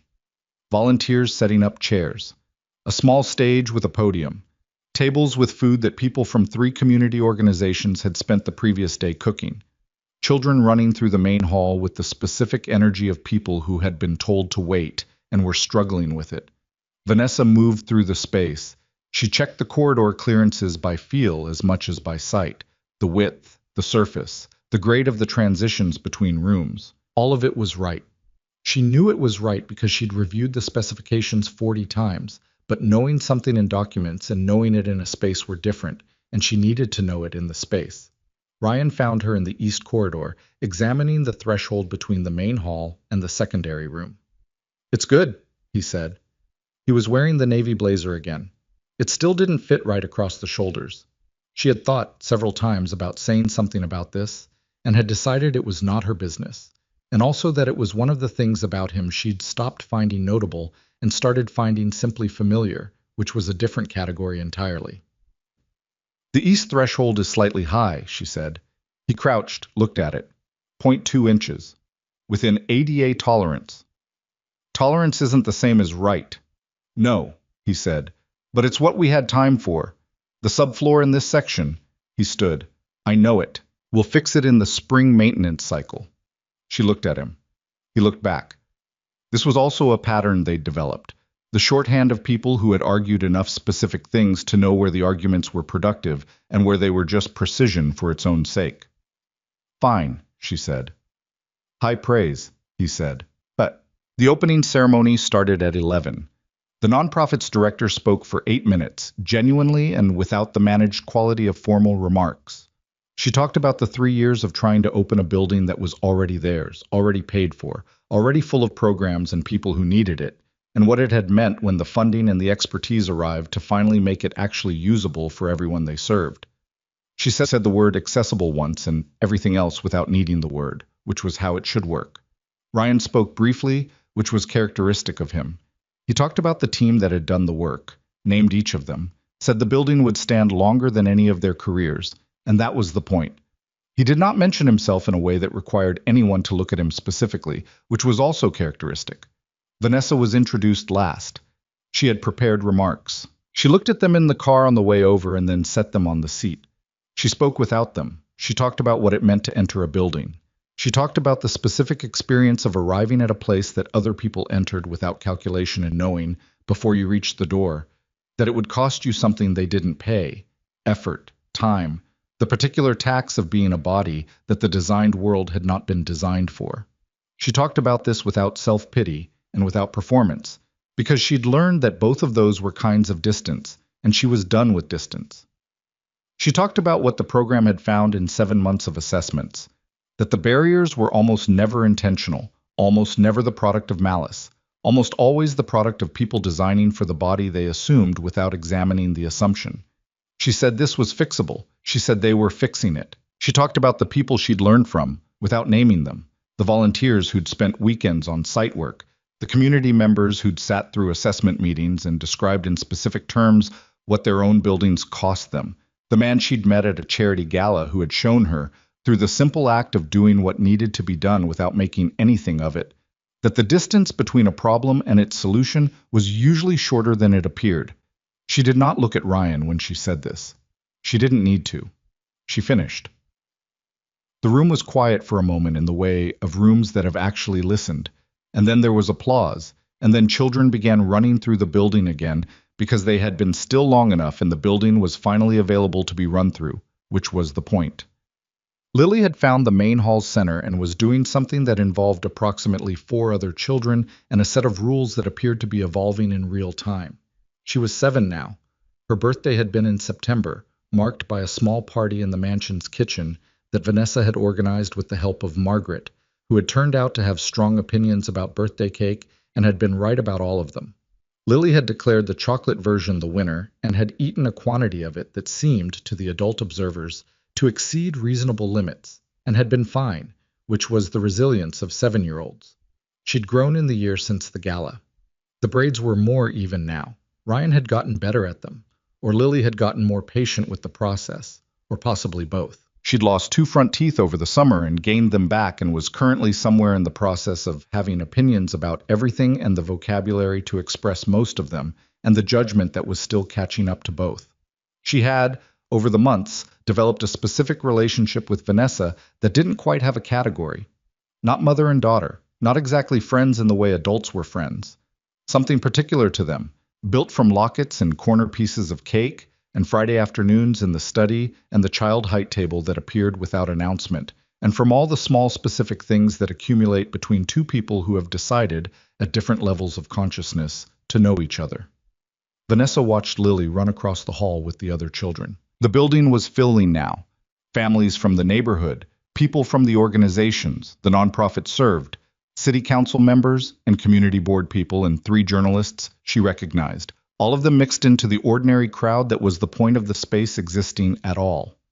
She felt the locket in her pocket without reaching for it. She had been carrying it for over a year now, since the night at the gala, since it hit the marble floor and started a sequence of events that she could trace forward from that specific sound to this specific room. And she was not a person who believed in the predetermined shape of things, but she was also not stupid enough to ignore what was apparent when she looked at it. The locket was her mother's. Her mother had kept it for 20 years. Vanessa had kept it for 15. She'd thought of it as a private thing, the most private thing she owned, which was why its loss on that marble floor had stopped her cold. Now she thought of it as something slightly different, not less private, just not only private. It had traveled from her mother to her, from the floor of the Harrington ballroom to Ryan's hand to hers, from her jacket pocket to the desk in the study where Lily saw it every Friday afternoon, and looked at it with the eyes of a child who had understood immediately that some objects carry more than their weight. That was what objects could do, sometimes. They traveled. They connected the people who held them across time. She was thinking about this when it happened. She was moving through the main hall, navigating around a cluster of people near the food table, and her front wheel hit something on the floor. A small plastic toy one of the children had dropped, invisible at floor level. And the chair stuttered, just slightly, just enough. The locket slipped from her pocket. She heard it before she saw it. The specific sound she'd know anywhere. The small clear note of silver on a hard floor. It landed 6 feet ahead of her. And she sat there for just a moment, with the memory of November of the previous year sitting over the present moment like a transparency. The Harrington Ballroom, the marble, the people who hadn't moved, the man who had. But this time was different. Because this time, before Ryan could turn from his conversation across the room, before Lily could materialize from the crowd of children, before anyone else could decide whether to move or freeze or look away, Vanessa reached to the side panel of her wheelchair. The panel that housed the small mechanical arm she'd had installed in September, developed through the program's assistive technology partnership with a Seattle engineering firm. A piece of equipment that had been in testing for 4 months, and that she'd been using in controlled environments but hadn't fully used publicly. She extended the arm. It moved to the angle. The grip closed around the locket. She lifted it, brought it back, took it from the grip with her own hand. The whole thing took 11 seconds. She sat with the locket in her hand. The crowd moved around her. Most people hadn't seen it at all. Ryan had turned. He'd seen the end of it, the arm retracting, the locket in her hand. He was standing 20 feet away looking at her with an expression that she couldn't immediately read, and then could, because she knew his face now in all its versions, the tired one, and the focused one, and the one he wore when Lily had said something that surprised him, and the one he had right now, which was the one underneath all the others, the one that had no performance in it at all. He laughed. It was a real laugh. Not polished, not managed, just the actual sound of a person surprised into joy by something they hadn't expected. It was the laugh from the photograph on the Coalition's website, the one caught by accident, the one that had stayed with her since she first saw it in the study at 2 in the morning when she told herself she wasn't going to look. She laughed with him. She couldn't help it. The locket was in her hand and the room was full of people and children were running and the building stood around all of it, finally open to everyone who needed it. And she had just picked up the thing she'd dropped herself using an arm she'd helped build, and she was laughing in public, which was something she hadn't done in 5 years because she'd forgotten that public laughter required feeling like you belonged in public. And she belonged here, in this room, in this city, in this life, in this body that was her body, and not a diminishment of something better, just her, as she was. Lily appeared from nowhere, as she always did, with the radar of a child who knew when something important was happening. She looked at Vanessa's hand, at the locket, at the arm on the wheelchair. "You got it yourself," she said. "I got it myself," Vanessa said. Lily looked at the arm. "Can it pick up other things?" "Within a weight limit." "What's the weight limit?" "About 2 pounds." Lily weighed this information. "That's not very much." "It's enough for the things that matter." Lily looked at her, the serious assessment, the one that had never been anything but direct. Then she nodded, satisfied, and ran back toward the other children. Ryan came over. He was still smiling, the residual of the laugh, the real face he had under the managed one. He stood beside her and they both looked at the room for a moment, the way they'd stood beside each other in the community center in December watching the older woman with the cane use the ramp for the first time. "The arm works," he said. "The arm works," she confirmed. "The engineers are going to want to document that use case. They already are. I told Margaret to keep a log." He shook his head. "You documented it." "I document everything." "I know." He looked at her sideways with the expression that was almost a smile and then was one. "I know you do." They stood in the noise of the room, children and conversation, and the particular warmth of a building being used for what it was meant for. And Vanessa thought about the year that had brought them here. Not in the summarizing way, not in the way of someone assembling a narrative, but in the way of someone standing inside a thing they'd moved through and recognizing the shape of it now that they could see it from a different angle. She had spent 5 years building walls because the world outside them had seemed, after the accident, to require more than she could sustain.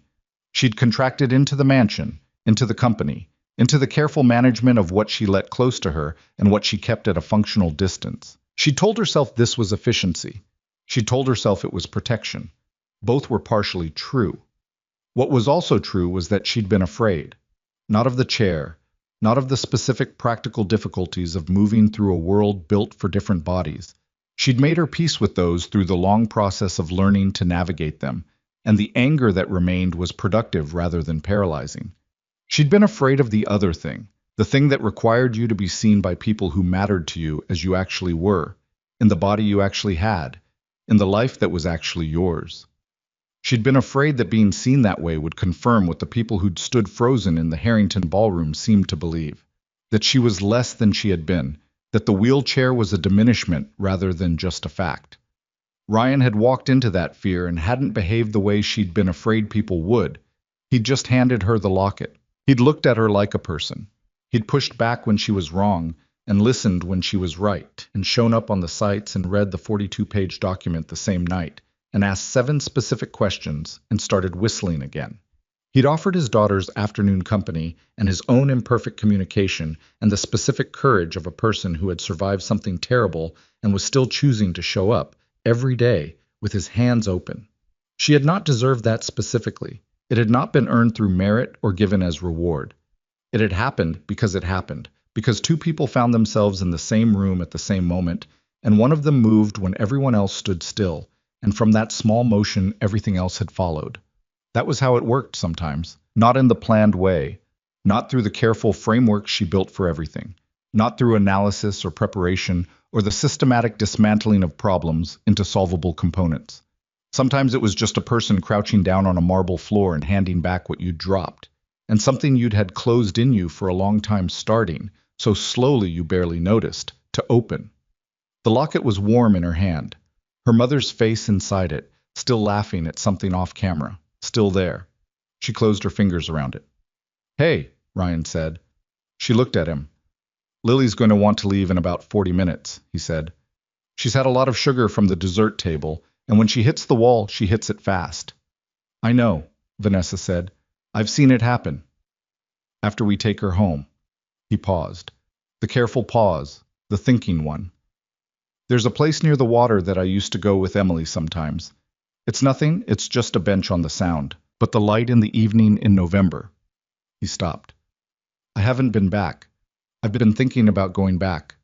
He looked at her. "I thought maybe you'd want to come." She understood what he was offering. Not just a walk, not just an evening. He was asking her to go with him to the place he'd stopped going to because it held too much of what he'd lost, and to be there when he tried to hold it again. He was asking her to be present for something that cost him something, which was different from any of the other things they'd done, different from the professional collaboration and the careful circling toward each other and the Tuesday afternoon in the coffee shop where they'd named what they were trying. This was the real version, the version without distance. "Yes," she said. Simple, uncomplicated, like handing something back when you find it on the floor. He nodded. They looked at the room together. Lily appeared at Ryan's elbow, slightly vibrating with the specific energy of a child who had hit the sugar threshold and was approximately 12 minutes from a dramatic decline. "I'm tired," she announced, which meant she was almost there. 10 more minutes, Ryan said. "I'm very tired." 8 minutes. She leaned against him with the full weight of someone who had decided that the closest adult was a structural element. He put his arm around her without looking, the automatic adjustment of a parent to a child's specific gravity. Vanessa watched this. She watched him hold his daughter in the middle of this room they'd built together, this room full of people who could now enter it, and she thought about what Lily had said in the study months ago, matter-of-factly, as children said the things that mattered. You help, and then they help back. That's how it works, I think. That was how it worked. She put the locket in her pocket. It settled there the way it always did. The weight of it. The specific warmth, the weight of everything it carried, that was not just silver. Around them, the community center went on being what it was. The children continued their game, the volunteers cleaned up the dessert table. Someone had put music on. Nothing particular, just something in the background, the way music worked in spaces like this. The building breathed with the warmth of people in it. And Vanessa Hart, 31 years old, billionaire, wheelchair user, CEO, daughter, friend, whatever this was, sat in the middle of all of it with the locket in her pocket and the man who'd picked it up standing beside her and the girl who'd understood all of it from the beginning, leaning against her father with her eyes half closed, and she felt, fully and without qualification and without the instinct to manage it down to something safer, that this was her life. This specific, imperfect, difficult, open life. She had not lost something and been compensated with something else. She had not traded one version of herself for another. She was the same person she had always been, inside the same continuous story, and the chair was part of that story, and so was the accident, and so were the 5 years of walls, and so was the locket, and the marble floor, and the man who had not stood still when everyone else did. There was no lesson she could give that would cover all of it. She had tried, in the months of interviews and press appearances, and the speech she gave without notes at this building's opening, to articulate what she'd come to understand, and she'd gotten close but never exact, because the exact version lived in the specific accumulation of small moments rather than in any statement you could make about them. But if she was going to try, if someone asked her what she had learned in the years between the accident and this November afternoon, she thought it would be something close to this, that the things you lose do not define the limit of your life, that what matters is not the inventory of what's been taken, but what you choose to do with what remains. That strength was not the absence of difficulty, but the decision, made daily and imperfectly, to keep moving through it, and that sometimes the most important thing that happens to you is not a dramatic event or a hard-won victory, but a small, unremarkable gesture. Someone crouching down on a marble floor, someone handing back what you dropped, someone treating you like the ordinary person you are rather than the extraordinary circumstance they'd decided you were. She had been seen. That was it. She had been looked at directly and seen. And from that one ordinary act of being seen, she had found her way back into the world she'd been hiding from, and built a thing that mattered, and let someone get close enough to matter back. She picked up the locket herself. That was the part she would carry. Lily made it 12 more minutes before the wall arrived, and Ryan carried her to the car while she slept against his shoulder, and Vanessa followed them out through the building's main entrance, down the ramp that was right, through the door that was weighted correctly, into the November evening where the air was cold and the light was going, and somewhere to the west the water was doing what the water always did, indifferent and constant and there. She put her hand in her pocket. The locket was there. She kept moving.